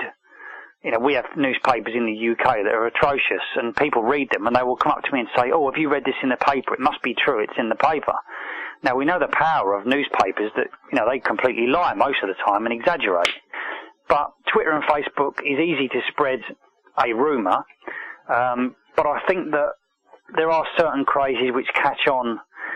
The more recent one we had was in India a few years ago, which they called the Monkey Man. And it was this kind of 5 to 6 foot tall, hairy type of critter that at night was allegedly coming into people's apartments in parts of Delhi, baking hot, so sweltering hot there to sort of keep their doors open. This thing was coming in and scratching their skull, biting their skull. But they never found it. Some people started saying it resembled like a man that mixed with like a monkey. Other people said it had like a computerized dashboard on its chest. And then gradually it just faded out. And I believe it was a panic. A lot of it was to do with also as well the rhesus monkeys. The rhesus monkey is like a worshipped animal in Delhi, so people couldn't go out and kill this monkey. But I think that you get these weird panics, and it did remind me a lot of a classic London story going back to the 1800s, which a lot of people in the United States would have heard of, called Spring Hill Jack. Mm-hmm. And it was a similar type of thing. So I think again, Mothman, are all these things the same? I think they are. I think they are all mostly the result of panic and hysteria, because you can tell somebody a story to try and cause panic, and it may only last a day. But why is it other stories can last anywhere between 5 days or 10, 20 years? So panics can always last. That's the power of urban legends, I guess. Urban legends are passed down over the years, but we try to mould them into whatever the climate is at the time, basically. Right. And you can kind of go back to the witch trials here in America. Exactly. That kind of idea. Yep. Exactly. Like even with Men in Black, we can't really have Men in Black anymore because they wouldn't fit into our psyche. Crop circles in the UK are fading out. You've got the cattle mutilations in the United States. I'm not saying that the cattle mutilations aren't real, they clearly are. But straight away we think it's aliens, and other people start saying it's these black helicopters. Other people say, well, it must be a predator, is it a monster? So there's waves and panics, and you do wonder sometimes, why don't we ever get any updates? How long, I'm pretty sure the cattle mutilations are still going on, but they have their time, and then they fade away, and then we move on to the next mystery. And I find that absolutely amazing, far more amazing than the fact that we could have actual monsters out there. Well, right, and if you took if you took all the creatures in the A to Z of Zooform Phenomena, we'd live in a really crazy world. Like, there would be, you couldn't turn around without running into some kind of weird animal. Yeah, and, you do, because you think to yourself, there's lots of amazing animals on this earth, but, there's creatures I've got in the book, and people have looked at the book and said, that's ridiculous. And I said, yeah. I've said, I'm not saying these animals exist, these things exist, but somewhere, somebody has seen one of these things or believes this exists, and it's become a legend. Some are very vague. Some, like I say, like Mothman, seem to have a little bit more strength. But it goes right back to sort of the beginning of mankind. And I'm thinking, have these things grown with us as we've grown? And that's why I still think UFOs are part of the same thing. I just think they are. We need them to exist, because we say, yes, we've seen they look metal. But then again, some creatures to some people look real. Some ghosts to some people look real, but they're not real. I've known people that have seen ghosts that say, well, it was solid. But even that person said, but then it walked through the wall. So ghosts aren't just, frilly white sheets that are semi-transparent. But people are seeing a solid thing, or seemingly solid thing, but it's clearly not a flesh and blood thing. But it doesn't make it kind of not real. So it does become very confusing and a bit surreal and psychedelic when you're putting all these creatures together, like this bizarre menagerie of sort of impossibilities. But, they seem to be out there and all over the place, these monsters. Yeah, absolutely. Yeah, every country's got its own personal menagerie of weird monsters. It's very. But they don't seem any different. Like, right. We used to, when you're a kid growing up, you have stories of gargoyles and, like I said, harpies and satyrs and centaurs. People still see these things, but we give them, like I say, different names nowadays. So we wouldn't say, oh, I've seen a gargoyle now. We would say we've seen whatever resembles a gargoyle. We would say it's a Mothman or something like that. So, the Jersey Devil, to me, always sounded like it was something akin to a dragon. And now you look at reports of the Jersey Devil, the last 100 years, it sounds to me very similar to the Chupacabra. It's this little thing with these small wings. So I think that there's so many connections, but they vary regarding or depending on the culture they belong to, if that makes sense. Right. Well, like that kind of ties into another idea too. This, depending on the culture, people ascribe these things to like sort of demonic entities. Now, do you give any credence to the idea that there's like sort of these sinister entities beyond what may be being created by the mind? Well, there's got to be good and evil, as they say. I personally, myself, I don't believe in God. I think that God is, to me anyway, in my opinion, before I upset anybody, is a thing that again's been put there. It's a faith. I don't believe in sort of the Bible and things like that, but I think if you can have all these zooform things, then there can clearly just simply be a God as well, because I see them all as the same sort of thing. But I don't know about a negative energy can certainly spawn something that looks quite hideous. They often say that I think I mentioned at the beginning of my monster book, there's a quote which says about the basic demon as depicted obviously cannot be the being that attracts a traveller. So in other words, it's almost about luring people. It's shape-shifting. So it's got to appear as a lure because it's become so kind of heavy-going and complicated, but it kind of says here in the Field Guide to Demons that some say the non-corporeal spirits hide within natural shapes. Others claim they never actually actualise by shape-shifting, but simply project illusory images like film stars designed to ensnare and seduce, which kind of goes back to absolutely everything. It's something to lure us in. So it appears sinister, probably because it needs to appear sinister, or it's down to the individual that sees it. It's a bit of a screws with your mind, I think, after this. I've researched some stuff in the past, and it has almost driven me absolutely mad, and I've actually seen some weird things because of the research I've done. Well, tell me a little bit about that. You can't just tease me. You can't tease me, Neil, with that kind of stuff. What almost drove you mad? Well, when you start looking into stuff, I think there's certain types of researchers. I think some researchers are able to do research and somehow separate themselves from it. A few years ago, I was basically doing a normal day job, but I've always been a writer since I was little, and I gave up my day job to pursue this full time, as I said, doing the big cat stuff. But doing the monster stuff, the zooform stuff, you start seeing things which aren't there. I believe that ghost hunters expect to see things. They go out, they see things as a product of their mind. They don't understand that. I've had ghost hunters moan at me because I've said that what they've seen is a projection of their energy and their belief. Right. But when you start going into really deep stuff, some people call it psychic backlash. Jonathan Downes once told me to be very, very careful when I was investigating stuff that was becoming quite dark and seemingly sinister. It can almost sort of come back and sort of bite you on the butt, as they say. But it was a bit kind of odd. I basically had weird things kind of happening at night. I don't take drugs. I'm not a big drinker. But when you're writing a lot, you become isolated now. Like I say, lots of researchers can write stuff and leave it, but I go out in the woods a lot. I spend a lot of time out on my own. I've spoken to a lot of strange people. I attract a lot of strange people as well. It's okay if they're women, but it's the guys that tend to be a bit weird. But yeah, you end up in places that, I'm not saying they're negative, but it's what it feeds. And I've had stuff happen in the night which I can't explain. And I would class it as almost what we call as psychic vampirism, brought on by stress, lack of sleep, but I can't explain it. I've had doctors and scientists, so many people basically across the world can be laying there at night and they see something in their room, and a doctor could tell them, well, you was eating too much cheese, or it's a nightmare. But some things can't be explained. I don't see why stress would make me lay there at night and make something come into my room and just say attack me. A bit like in the old Hollywood movie The Entity in the 70s. Yeah. I think, again, it depends on the individual. I don't get no stuff happen to me now, but I've had stuff in the past, and it was around the time when I was writing the monster book. And it was just very, very creepy stuff that I wouldn't really want to go back to. And on one occasion, it actually involved my wife as well.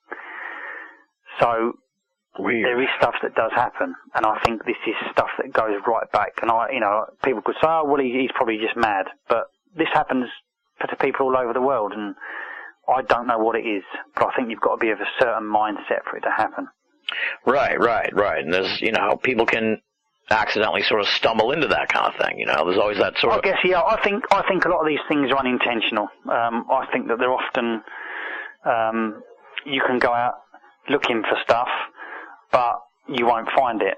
Sometimes it usually sort of appears when you least expect it, whether it's a ghost or a monster or what have you. But it goes back to that thing again. Do these things appear when there's no one there to see it? And I think the answer is no. So it needs somebody to trigger it off. Right. And I'm getting thoughts in my mind here of like stories of, this is completely down a different path, but I think kind of related. We're talking about sort of, I coined this term when I talked to Nick about the tulpas, sort of this tulpification, this creation via the mind, and then I think about these stories about people playing with Ouija boards and how, they've been, pre-warned not to do it, and the next thing, and then you hear the stories later that something followed them home, and, but really it could just all be a manifestation of what, they were led to expect when they played with the thing in the first place. Yeah, it all goes back to the old Victorian seances and table tipping and that sort of thing. There were a lot of hoaxes around, but there was a lot of people as well that were kind of sort of seeing things that were probably there, and it was probably the stuff that was sort of what we call psychic energy, negative energy, stuff like that. And of course now we've got the recent panic of the like Hollywood film, The Paranormal Activity. Yeah. I think it's an awful film. It's absolute rubbish, but of course it gets people into it. It's entertainment, and then people start kind of having it happen to them. But that's basically, to me, Paranormal Activity is very similar to alien abduction and hag attacks. But of course it's been made into a cultural sort of Hollywood phenomenon, so it becomes more acceptable then. Yeah, it makes you wonder what we can expect next.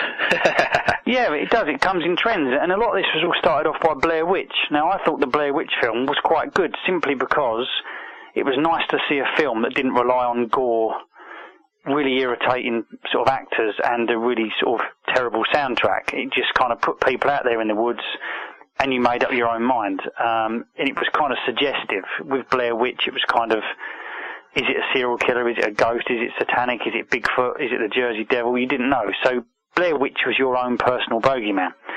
And I think the bogeyman is something that we've all got, and it always takes different forms, whether it's in the form of, the Tooth Fairy, Santa Claus, that sort of thing. It's on, the bogeyman appears wherever you want him to. No, I kind of mentioned this earlier, but I take it now that, now correct me if I'm wrong, do you give much credence to the idea of ghosts, or are you kind of skeptical about that? I think a similar thing. I think that people see what they want to see, or they can unintentionally see something. I've got people in my family who I trust with my life that claim to have seen what we call ghosts.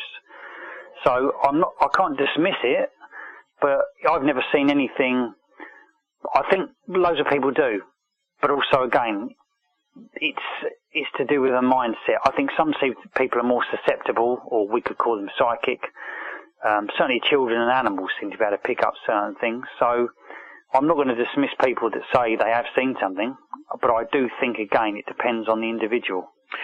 Because that was kind of the setup, because then the other part is just that when you look at, looking at all the different books you've written, you look at the sheer litany of sort of like phantom animals, and how it seems like every animal has a corresponding phantom version. You almost wonder if ghosts are real, then maybe there's ghost animals, and that's what's going on with that whole thing. Oh, definitely, yeah. I often do ask the question, though, why don't we ever see ghosts of dinosaurs? Yeah, exactly. Is it because their energy is too old, or because they were before the mindset of man? So if it's before the mindset of man, I just think that, I don't know, yeah, you do get, I've got reports in the Mystery Animals of the British Isles London book, I've got reports in there of a phantom lion that was seen, a phantom chicken, which was quite funny, the poultry geist, which I thought was great, phantom birds, phantom bears we've got in London as well. So, yeah, you can certainly have phantom animals, but then the problem is is a phantom animal a zooform? So that's what I had to try and work out when I was kind of doing the book, I had to kind of keep it separate, just a bear that had died many years ago but was still being seen. Is that the same as a big demonic bear that's kind of 15 foot tall kind of thing? So it's very, very difficult to try and classify and separate things. It's such a strange avenue, really. It's really... It's opening a can of worms, that's the problem. You end up looking into something and you can just go forever and forever, and at some point you have to draw the line and stop. Exactly, yeah. But it's commendable, like I said earlier. I mean, this whole idea of the zooform is really adds an element that the paranormal needs, in a sense. Yeah, definitely, because I think I was reading magazines as a kid, and there was often, you get all the ghost magazines that would come out, and they would always have I kept thinking, why don't ghost investigators really go out looking for ghostly animals? You might get reports of a phantom bird or a phantom domestic cat, but I've got a report going back to, there's a place in London called Hampstead, and it's mentioned, there's an old author called Elliot O'Donnell, who was a great author. And he wrote about a chap that went to Sumatra on an expedition, and he was cursed by a local woman. Now, the bizarre thing is, when he came back to London, he started seeing a huge phantom ape in his bedroom. Now, this I would class as a zooform, because, of course, there's no reason for it to be a ghostly ape, because why would he see a ghost of an ape in his bedroom unless somebody centuries or goodness knows how long ago had a phantom ape, because we don't have apes in the UK. So that's where it would become a zooform. But it does go sort of show again how, like you say, you can have phantom gorillas and phantom this and phantom that. So maybe, again, still depends on the individual who sees it, but I don't know why this guy would see a phantom sort of ape unless it was to do with the curse that was put upon him. Right. And you can't really, you almost have to discount the interdimensional idea unless there's, like, corresponding, and, all species have their own, interdimensional correspondences, which sounds almost unbelievable in and of itself. Yeah, because then that means you can have like a phantom ant. But how would you know if it was a phantom ant unless you picked it up and it kind of dissolved? And how many phantom ants are there, I tried to do an article once on phantom insects, and there are reports, but they're obviously not as popular as phantom birds and phantom cats and things like that. Yeah, well, it's interesting, too, when you think about it, up until, like, I don't know the precise date, but maybe like 100 years ago, 150 years ago, like, they didn't even know that, like, germs existed. Yeah, exactly. So there could be, like, this whole other realm of things that we don't know about, maybe that's so maybe a lot of these things are actually here with us, but, our reality, without sort of going too deep again, but what we class as reality may sort of not be. People have often given the opinion that UFOs come from where we are, similar to ghosts, they kind of flip through some type of tear in the fabric of time. Yeah.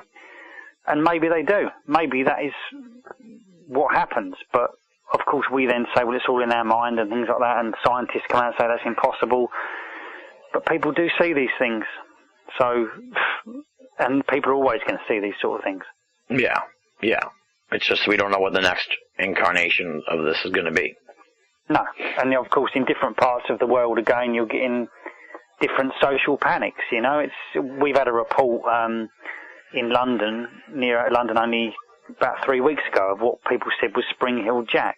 Now, Spring Hill Jack was around in 1838, and they're saying he's been seen again, although what was seen wasn't the same as Spring Hill Jack, but people are now trying to bring it back to life. But, of course, it's died a death. It's died on its feet because Spring Hill Jack, the legend has already been about. If somebody's seen Mothman nowadays, it's not going to have the same effect as when it was seen in the 1960s, because it's gone. The moment has gone for that type of, that mystery. The fad is no longer there.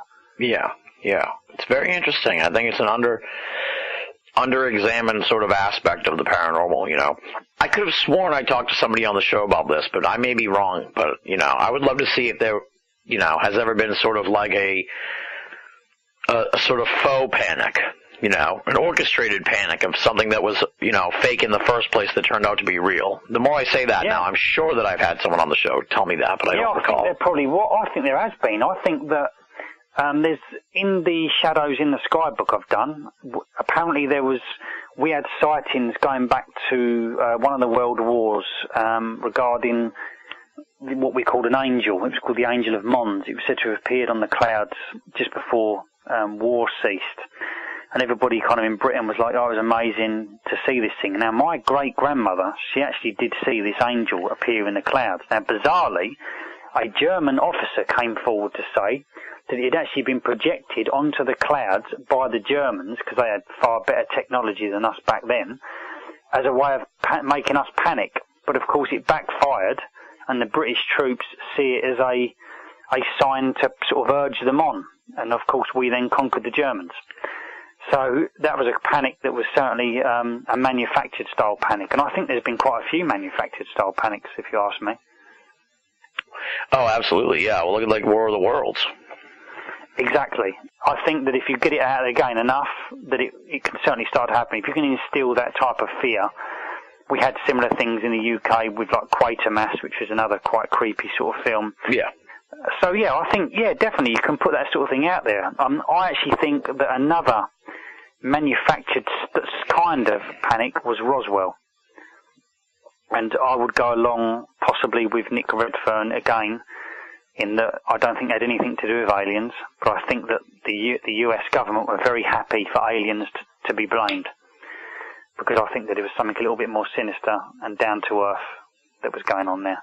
Right, yeah. Well, that's a popular sort of theory in the UFO community in general, that, you know, the government uses aliens for all sorts of things, like kind of how we said the paranormal uses aliens for scapegoats. Exactly, yeah, exactly. But then it makes it a little bit more worrying then, though, because then you start thinking, so what are they covering up originally then? Yeah, exactly. Now, we talked about how, you know, there's this long history of, like, the dragon and how, you know, it couldn't really exist and that kind of thing.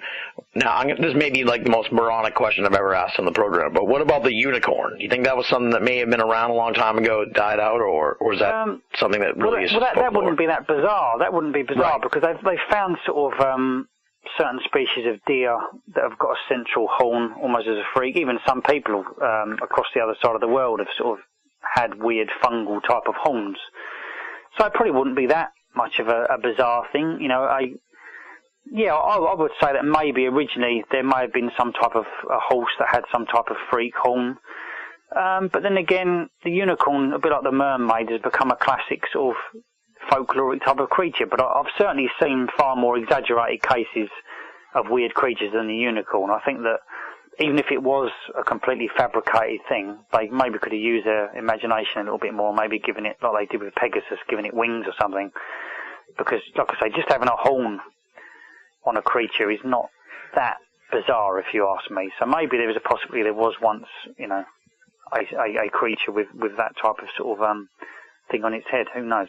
Right. Well, it kind of goes back to what I was thinking when we were talking about, you know, zooforms versus cryptids, where it's like the stuff that we're saying might be cryptids, like the Tasmanian tiger. I mean, that's really, you know, it'd be awesome if they captured it, and it would be great and everything. But at the same time, it's really just, it's really not that exotic in a way. Do you know what I mean? No. So and you know, there's stories all the time about how they're discovering like new species of deer and stuff like that. So it's like almost like a good rule of thumb is like, if the creature is similar to a regular creature, then it's, you know, maybe more likely to be a cryptid than a zooform. But if we're talking about, you know, some amalgamation of a man and an animal, then it's more likely a zooform of some kind. Definitely, yeah, and that's what, again, is quite frustrating when it's put under cryptozoology. You know, you've got there are several reports all over, sort of the world of differing sort of creatures. But, you know, the Jersey Devil I find interesting because some people believe it was like, it could be like what we call the hammer-headed bat, which is a real creature with a very bizarre-looking sort of long head. And some people describe this, but other people say, we've heard weird screaming in the Pine Barrens, it's the Jersey Devil. Well, to me, that would sound like it would be a cougar. Then other people can say, well, it was a dragon, it, you know, had leathery sort of wings and stuff like that. Other people believe it was a folkloric demon, of course, that was connected to a mother Leeds going back centuries ago, and she had sort of the 13th child was cast off from the family and took to the sky. So it becomes folklore anyway, but of course people still claim to see the Jersey Devil.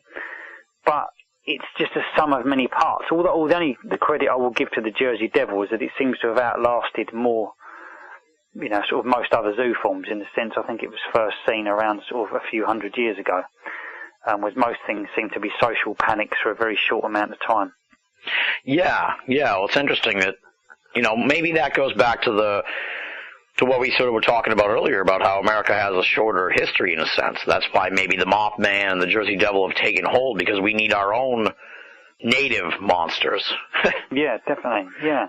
Well, I think, again, we have a need for monsters, but I do love the idea that we're unintentionally putting energy out there and creating things that are almost chimera, sort of disfigured beasts that, and it is down to your own interpretation. The classic experiment is if you get a group of people together and you all try and sit there for probably an hour a night for goodness knows how long, maybe a year or so, and all try and picture something like a black dog, you will all still have your own interpretations of that dog.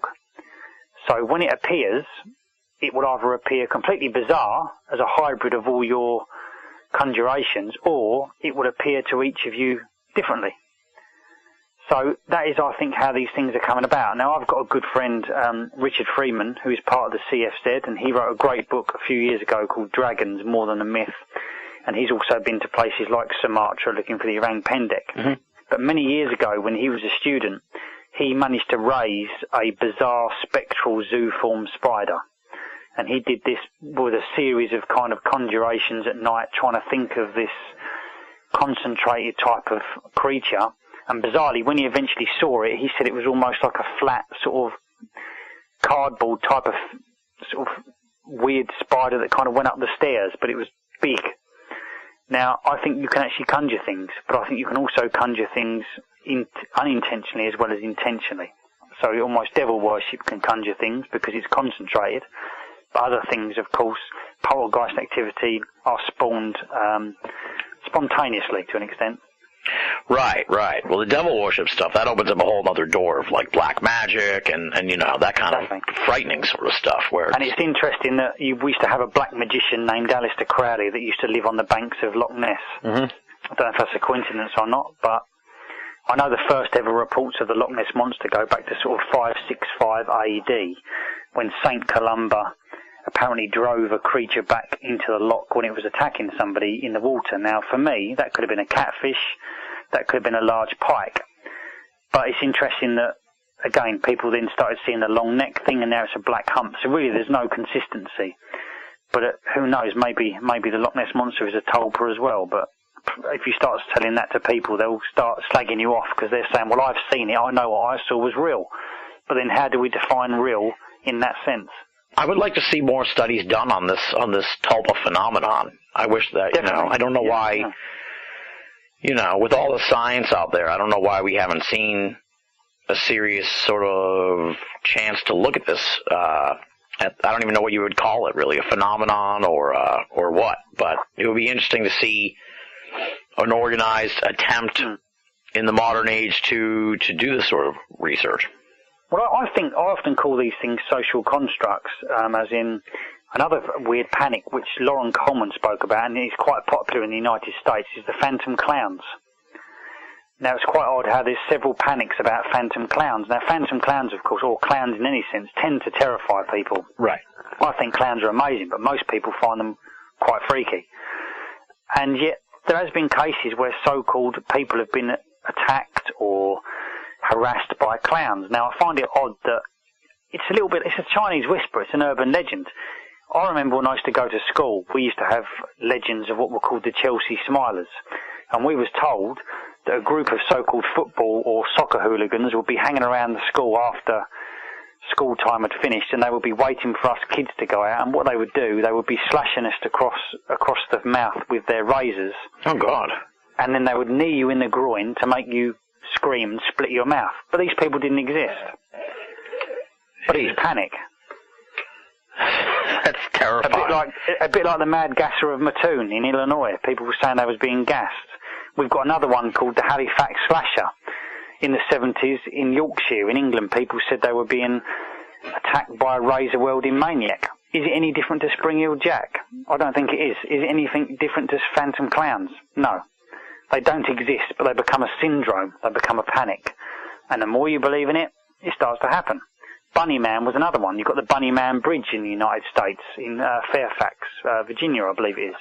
And there's this legend that it's either a giant rabbit or it's a man covered in bizarre animal skins. And, of course, this story over years has been passed down by teenagers around roaring campfires. They go out at night and get a bit drunk, and they say if you don't behave, the Bunnyman will come and get you. So it's a local boogeyman. But interestingly, sort of going back to sort of the 1970s, I believe, there was actually a man dressed up in a bunny suit running around the backwoods, chasing people, telling them to get off his land. So some of these things do spawn from actual facts. Right. It starts out where it's like one isolated incident, and the story kind of gets passed down along. And But the boogeyman is always there, you know. Santa Claus is a boogeyman. If you don't behave at Christmas, he won't bring you any presents. The tooth fairy, you leave a tooth under your pillow, and the tooth fairy comes in your bedroom of a night, leaves you a penny or whatever, and takes your tooth away. We've got the Sandman. The Sandman comes at night and he sprinkles sand in your eyes. Are they any different to Goatman and Mothman? That's the question, yeah. That's the, that's... And Santa Claus has probably got to be the biggest, if he was, I'm not saying he's a zooform, but Santa Claus doesn't exist, and look how he's become such an icon. We all know what Santa Claus looks like, but he doesn't exist. Santa Claus is like the human version of the dragon. That's true, and believe it or not, there are people who say that they have seen Santa Claus. It's not, Exactly. It's not, this isn't outside the realm, I'm not making that up, folks. I mean, yeah. There are stories of Santa Claus sightings, so it really... It's proof of how something embeds itself into the local subconscious and it becomes reality, or it becomes an icon that exists forever. And like the dragon, if it doesn't exist, then where the hell did it come from? Why does it exist forever? Like Elvis. Yeah. Now, as I said, you got the book coming out on May 1st. That's what Amazon tells me. May 1st, 2012. Shadows in the Sky, The Haunted Airways of Britain. What else are you working on? What's it like being a full-time monster hunter? Like, what do you do on a day-to-day basis? Well, apart from writing, and I give lectures, I go out and do lots of group talks to everything from children to sort of, certain specialist groups, wildlife groups, everything. But I also... It can be quite isolating when you're a writer because you're involved in this sort of stuff all the time. I find it very difficult to find a middle ground. So, when I was younger, I could write and then do something else. Although I've got interest heavily into I'm into music and stuff like that, I find writing is very consuming. And when you're constantly writing about this sort of stuff, it leads you into some very strange places. But I also spend a lot of time out in the woods as well, regarding the big cat research. I was out, last Saturday evening. I was out with a friend and we was looking for a black leopard that's been seen locally. I've actually seen a black leopard 3 times in the UK, and that's quite eerie because you're going to places that are generally eerie anyway. Yeah. And the fact that you could have a big black leopard sitting there looking at you and you wouldn't even know it also makes it a bit odd. But it's great going to places and interviewing witnesses and telling people about what you do as well. So it's a pretty cool thing. Yeah. Do you get a lot of calls from people who want to share their story? I'm sure that probably happens a lot. Oh, yeah, and you get lots of lunatics ringing up as well, sort of 4 o'clock in the morning, but you have to sort of take the rough with the smooth. But it's great. I've become great friends with people. I've worked with the police, wildlife authorities, biologists, zoologists. So the big cat stuff is really interesting, but it is interesting when you do get somebody see something very, very weird. And I've had a few reports, which is quite odd, of a so-called, what we class as a Bigfoot type of thing in local woods, and that's been seen about 6 or 7 times, and I can't understand that. And these are people that are very genuine. I've become very good friends with some of these. I've known a lady that actually crashed her car to avoid this figure that ran across the road. So there's got to be something in it.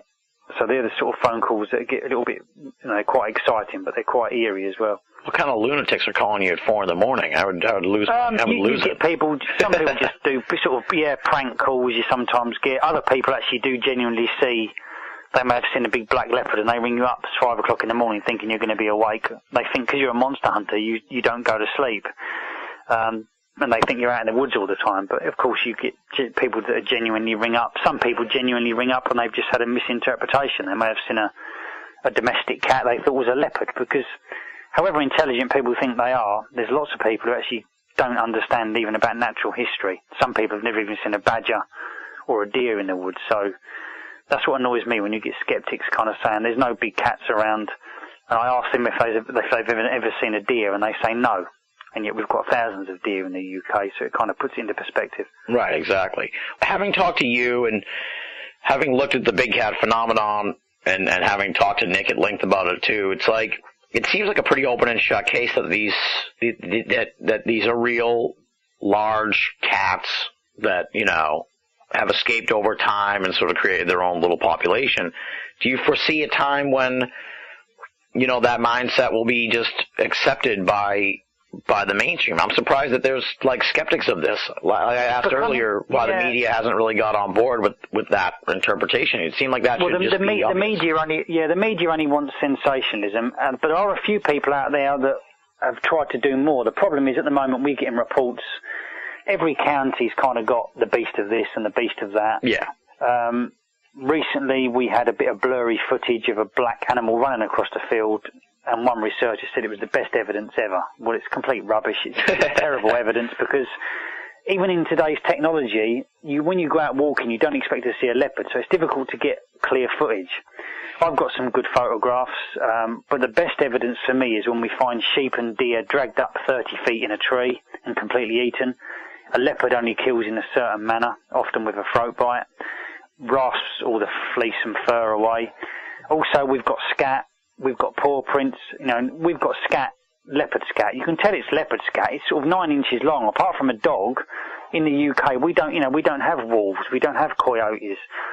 We've got, rats, mice, squirrels, sheep, deer, badgers, foxes. So there's nothing like leopard scat in the UK. So when we find it, we want it, it'd be nice if it could get analysed, but it takes a long time. And if it does get analysed, nothing ever comes of it. You could say this is proven to be leopard scat, and you could show it to somebody, and even if a scientist says, yes, that's leopard scat, the newspaper could just say, well, it could just be one animal that's escaped from somewhere. Right. And that's the problem we've got, is that people are a little bit ignorant. They don't realise that these animals have been seen a long time, and there's a science to this, there's a biology. You can't... In the UK, we only have sightings of black leopards. We don't really have sightings of what we class as normal leopards with the straw-coloured coat. And that's because of the recessive gene. Black parents only produce black offspring. Occasionally, we have black squirrels in the UK, but it's very rare. But in the leopard, it's a stronger gene. We don't have... People keep talking about hybrids of leopards and puma. There's no evidence to suggest that. It doesn't happen in the wild. We have these weird crossbreedings in zoos, but they're freaks. So there's got to be enough black leopard, puma and lynx, otherwise they would die out. These cats only live until they're about 13, 14 in the wild. So an animal seen in 1965 would be riddled with arthritis now and probably have a very long beard. Yeah. So it's just not the same animal, and that's what people have got to realise. There's more to this than meets the eye. So what do you think the population of these big cats might be then? Well, there's certainly, one leopard can have a territory of sort of 200 to 300 square mile. But we're finding that a male leopard can have a territory in the UK of probably 30, 40 square mile, and he could have maybe 2 females within that. We get reports of cubs. So there's not hundreds of these animals around, but there's certainly each county's got small pockets. But of course, somewhere like Dartmoor or Bodmin or Exmoor, that's vast. And of course, a cat can easily cross county. So... But we're not going to have a case of just, say, a black leopard in Texas then run into the other end of the United States to breed. So there's got to be enough in each area, because you're not just talking about one female on heat doing the rounds all around the United States or all around the UK. Right. It's just not viable. So, yeah, there's no mystery to the big cats at all, but sadly, of course, people kind of deep down want it to be a mystery, and all the time the government or whoever don't officially accept them, they will always be folklore. But they will never be accepted because it will be down, of course, then to money, because the government will probably want these animals eradicated. Right. Well, that's to tie back to the zooform stuff. That's the kind of idea, in a way, that frightens me as a paranormal enthusiast, I guess you could say. If like all of this stuff is a product of the mind, except for like Bigfoot, the orang pendek, and some of these other animals, I'd be kind of disappointed in a way. I kind of hope that there are UFOs. I can live without werewolves and vampires, but. It's... But your hope will obviously keep you going anyway. So you'll probably never find out whether there are UFOs, what there are. My opinions is probably not as valid as anybody else's, but I just think we've got to look deeper and always go by consistency. I think that people say to me, I've been abducted by aliens. Fair enough. But if you also look at the Hag style of attack as well, it still goes again with the mindset, and it moves with the time. So I don't know, maybe we just so desperately want there to be UFOs in the sense of aliens, but I just don't think there are. Yeah, I think it comes from a place of like wanting to escape the planet or something. That's our need for monsters, isn't it? We've got these vast jungles in the world, we still so desperately want there to be undiscovered species, so we want there to be a monster in Loch Ness, but you've got to also look at it and say, well, can there biologically be a plesiosaur? No. But of course people want there to be, because it's a little inkling that, what if there is still a dinosaur out there somewhere? If there's a dinosaur still out there, then that's more ridiculous, I believe. It's almost laughable that there could be still be a living dinosaur in Scotland. It doesn't make sense at all. Right. Well, go ahead. And then, of course, then to me, that makes UFOs seem even more ridiculous. Well, what kind of what you touched on speaks to like what might be seen as like a larger cultural crisis, if you will. That in these modern times, with the spread of communication, you know how they say the world's getting smaller, and it's like maybe there's part of us that wants there to be unknowns, that needs the unknowns, and you know, as we're reaching this age where it seems like everything is known, it creates this you know, internal conflict inside of the, you know, the whole species. Definitely. Well, when I write books, when I wrote Mystery Animals of London and I wrote Monster, I still write. I take a lot of inspiration from my childhood. I grew up with some very bizarre. I was interested in the Banana Splits program, and it was all weird psychedelic stuff, and I love all that. We're losing that. I'd hate to think what the world's going to be like in maybe 300 years, because we're building and developing so much that it's not going to be able to hold us anymore. So we have to keep looking to the dark corners, dark rivers, and the skies, hoping that there's something else. Yeah. But of course, we've got a fear of the unknown as well. So if something does come from the unknown, so if we do find Bigfoot, and Bigfoot is an unknown species of upright walking ape or a form of man, it's going to turn science on its head. Yeah. It really is. So if we find that UFOs are actually driven by aliens... No, forget about it, yeah. That come from another planet, then that's amazing, and it's also going to turn science on its head. Then there's the other worry is, like some people believe, that aliens are already here and they're in cohorts with our government. Well, that's another also complete mind screw-up, if you ask me. If there is no UFOs, then the government could also be to blame, which is another mind screw-up. Are they projecting these things? If not, what if it's just to do with the mind in a sense and we don't understand our own minds? Well, then it's another big mind screw-up. So we can't win either way, really, so we're all doomed. Well, I think if they drain Loch Ness and there's nothing in there, then it kills the mystery, doesn't it? That's for sure. That's absolutely true. If we find Bigfoot, it kills the mystery. That's true. It's the paradox of the paranormal. We want the answer, but to find the answer... We don't really, do we? Right. It's very weird, yeah. It's very strange. So it becomes it's in us to an extent all the time. It's always within us, you know, and if they find one Bigfoot, will that be enough if they find one? Probably not. No way. So it will lead to another mystery to an extent, because Bigfoot is probably not related. You know, they talk about the skunk ape and things like that, and it's interesting with Bigfoot that we've got these all over the world. So I think that I hope there's a Bigfoot. I think for me it would be quite disappointing if there wasn't, and I really hope deep down, because at the moment we've got so much hanging on that Patterson film. We always will, and yet sadly, really, the Patterson film is so old now that it shouldn't really be relevant, and yet we're clinging to it until a hunter brings in a dead Bigfoot. And the worrying thing is, if a hunter kills one, I'm pretty sure the government will take it away, and we may hear no more of it, which in a way the government have kind of got a right to do. If a UFO crashes, why should the government tell the local UFO investigator? They've got every right to kind of take it away and do what they want to do with it. So it's always just at the edge of sort of our sort of psyche we want it to be there, but I don't know if it is, and I don't know if that scares me more. Yeah.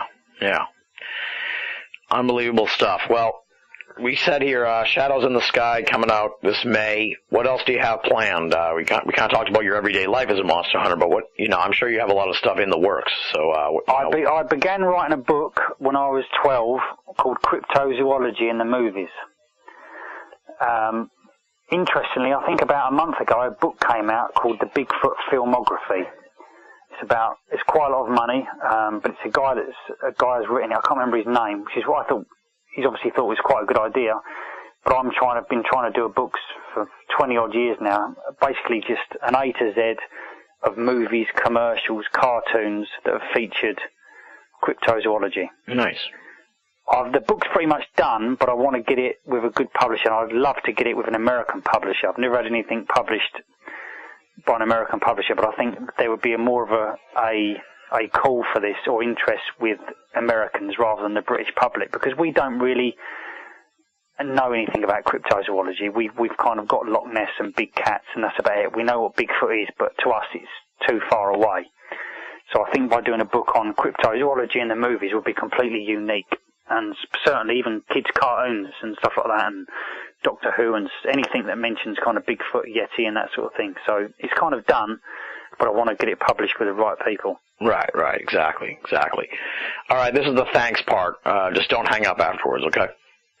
Well, amazingly, we've reached the 2-hour mark here, and I've just so thoroughly enjoyed this conversation, and I think you touched on it just moments ago. Just mind-bending stuff, really thought-provoking conversation here. I think one that people are going to want to go back and listen to a couple times around just to sort of wrap their minds around what we've been talking about here. So, I just can't thank you enough. I've enjoyed this so much.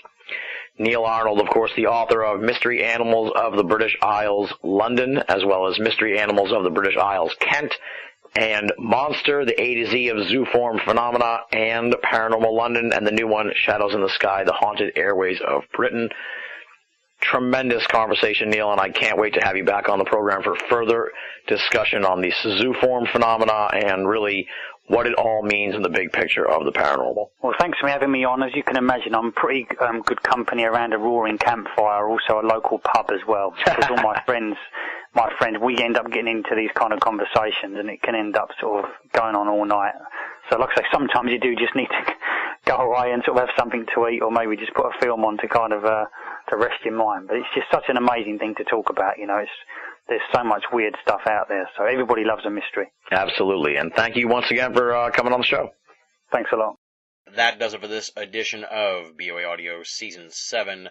Big thanks to Neil Arnold for coming on the show and giving us so much time. If you want more from Neil Arnold, head on out and pick up his books, Monster, the A-Z of Zooform Phenomena, as well as Mystery Animals of the British Isles, Kent, Mystery Animals of the British Isles, London, Paranormal London, and the new book, Shadows in the Sky, the Haunted Airways of Britain. Beyond that, be sure to head on over to his website, zooform.blogspot.com, for more from Neil Arnold. Be sure to check it out. Moving right along now, it's time for BoA Audio listener feedback, and since we are way past the usual deadline for a new edition of BoA Audio, we're going to do 3 really short emails from the listeners. But before I dig into the mailbag, I want to throw in a quick plug here. On September 8th, I'll be heading up to Maine for the Experiencers Speak Conference. And that's going to be headlined by Travis Walton, as well as Peter Robbins and Kathleen Martin. And as I said, that's up in Maine, Gorham, Maine, to be specific, Saturday, September 8th. Beyond those 3 folks, there's going to be a lot of great speakers there as well. So if you're in the New England area and you're looking for a fantastic UFO conference, head on up to Gorham, Maine for the Experiencers Speak Conference. Only about $20 a ticket, so very affordable for the folks who are looking for a fantastic and informative day. That is one you want to go out of your way to check out. And you can find out more about that at experiencersspeak.blogspot.com, or just punch in Experiencers Speak into your Google machine, and you will find out a whole wealth of information about the big event in Gorham, Maine on September 8th. Now, let's dive on into the mailbag. We've actually got first a response from Ben, who wrote to us last week offering to put me up in Minnesota and give me a tattoo. Here's what he has to say. I just heard episode 10. Tattooing is my job, so this one would be on me. If you take your cross-country trip, you most definitely have a place to crash and recover at here. Thanks again, buddy. Ben. So there you go. He solved the mystery of whether or not I'd have to pay for that tattoo, and apparently it is on the house, courtesy of Ben. Anyone with a suggestion on a tattoo, send it in to me. I'd be interested in seeing it or hearing about it from the BoA Audio listeners.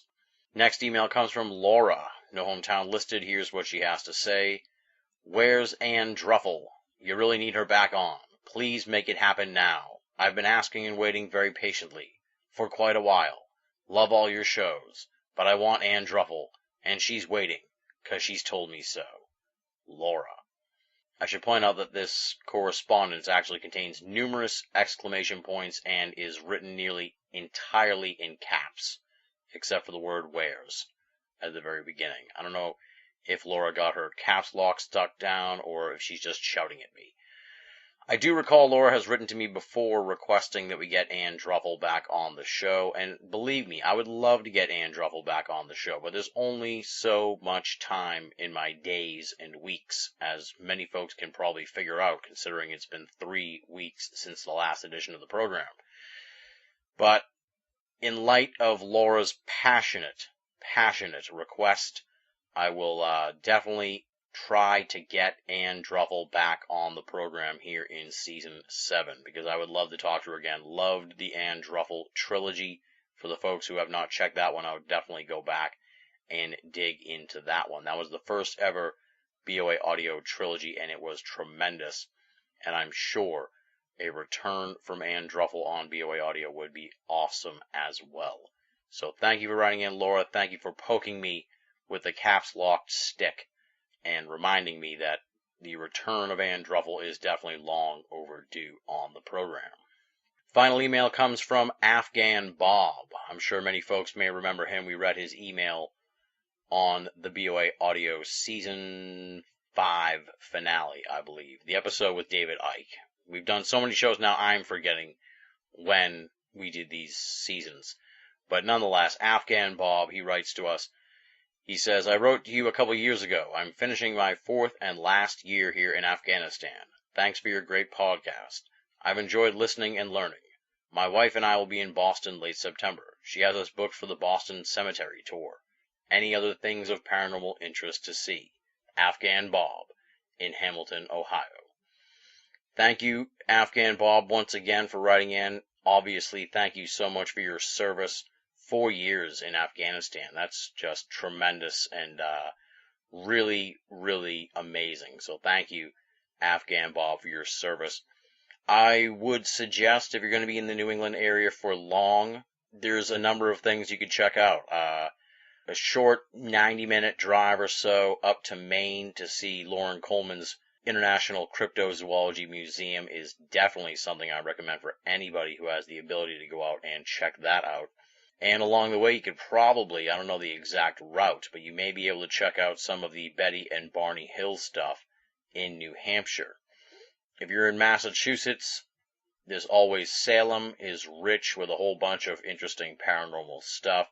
And, of course, down in southern Massachusetts, you got the Bridgewater Triangle that has a whole bunch of stuff. Although I'm pretty sure there's not really a bustling Bridgewater Triangle tourist community, if you will. So you'd really have to get someone who knows what they're talking about. And I personally would not really be able to help you out because I'm only vaguely familiar with the stories of the Bridgewater Triangle.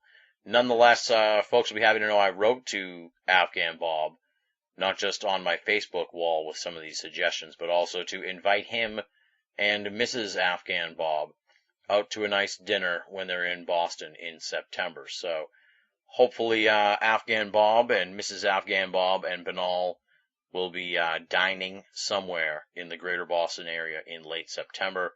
Happy to go out to eat with the Bobs, and I'm sure it will be a fun and enjoyable evening. And on that note, we close up the mailbag here for this edition of the program. Big thanks to Ben, Laura, and Afghan Bob for writing in on this edition of BoA Audio Listener Feedback.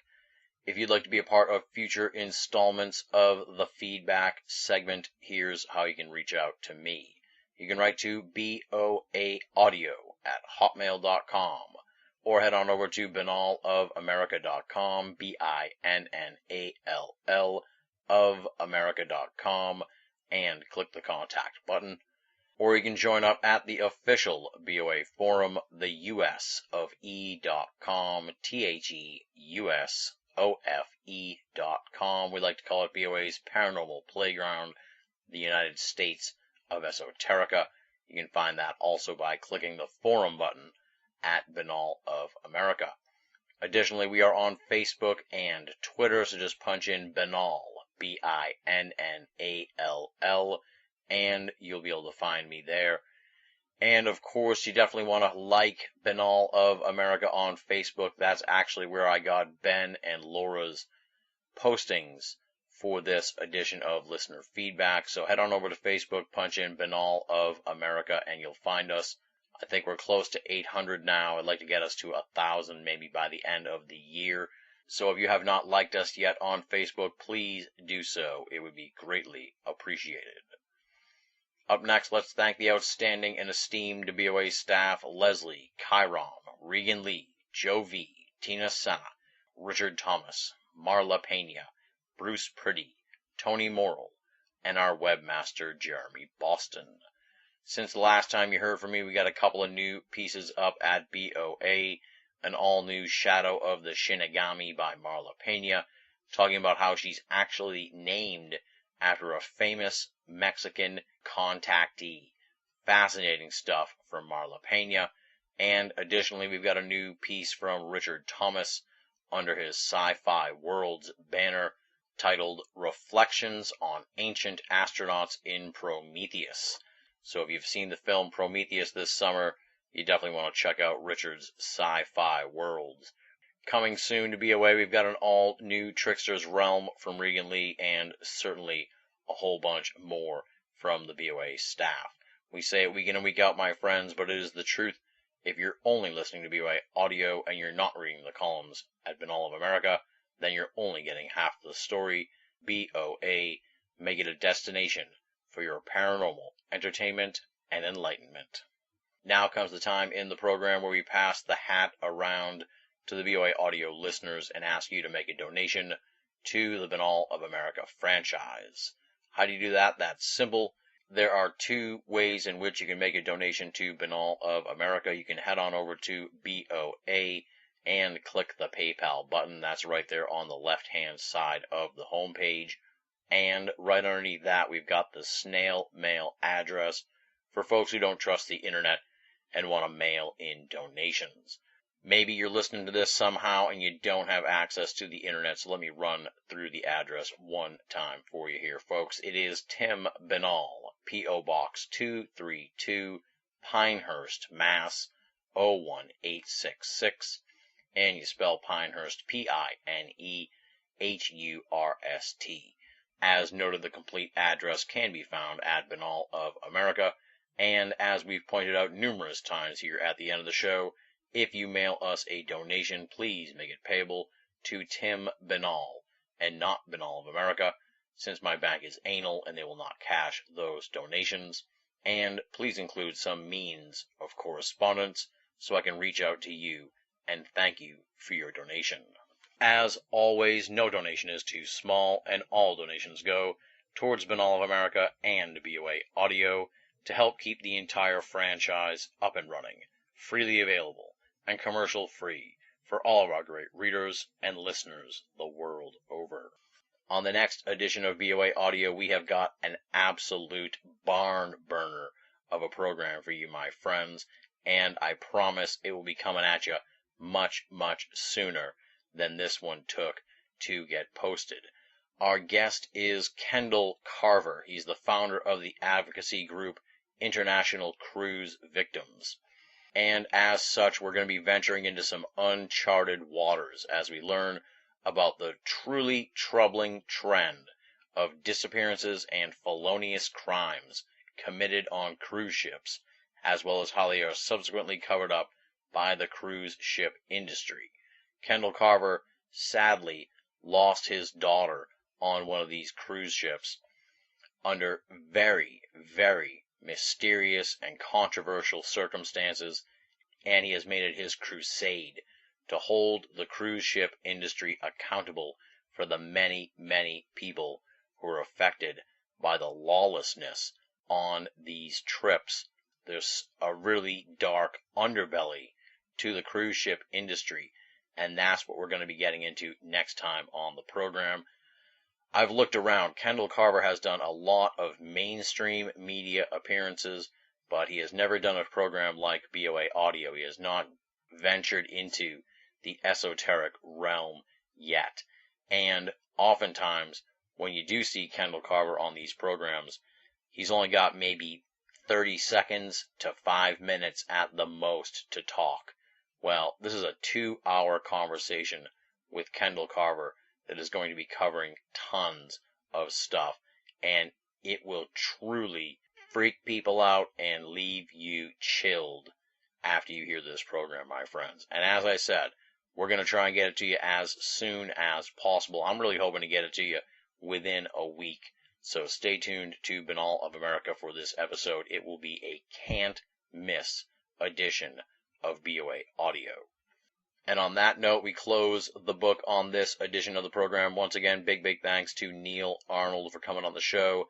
Thanks to Ben, Laura, and Afghan Bob for joining us in BoA Audio listener feedback. And, of course, enormous thanks to all you folks out there, the hardcore BoA Audio listeners, the people who put up with the interminable delays between episodes. Folks, this has been a hellacious August. I'm so happy that I'm looking down in the corner of my computer screen and seeing that it is September 1st, because I need a fresh start here. And I'm very excited about the summer coming to a close and the fall unfolding. And I'm sure we've got some awesome stuff for the BoA Audio listeners in the weeks and months to come. And I just want to once again thank all you folks out there for your support of the program. I hope all of our fantastic American listeners have an awesome Labor Day, and you'll be hearing from me very soon. Thank you once again for making BoA Audio a part of your esoteric audio playlist. Until next time, this is Tim Banal, thanking you for listening and signing off.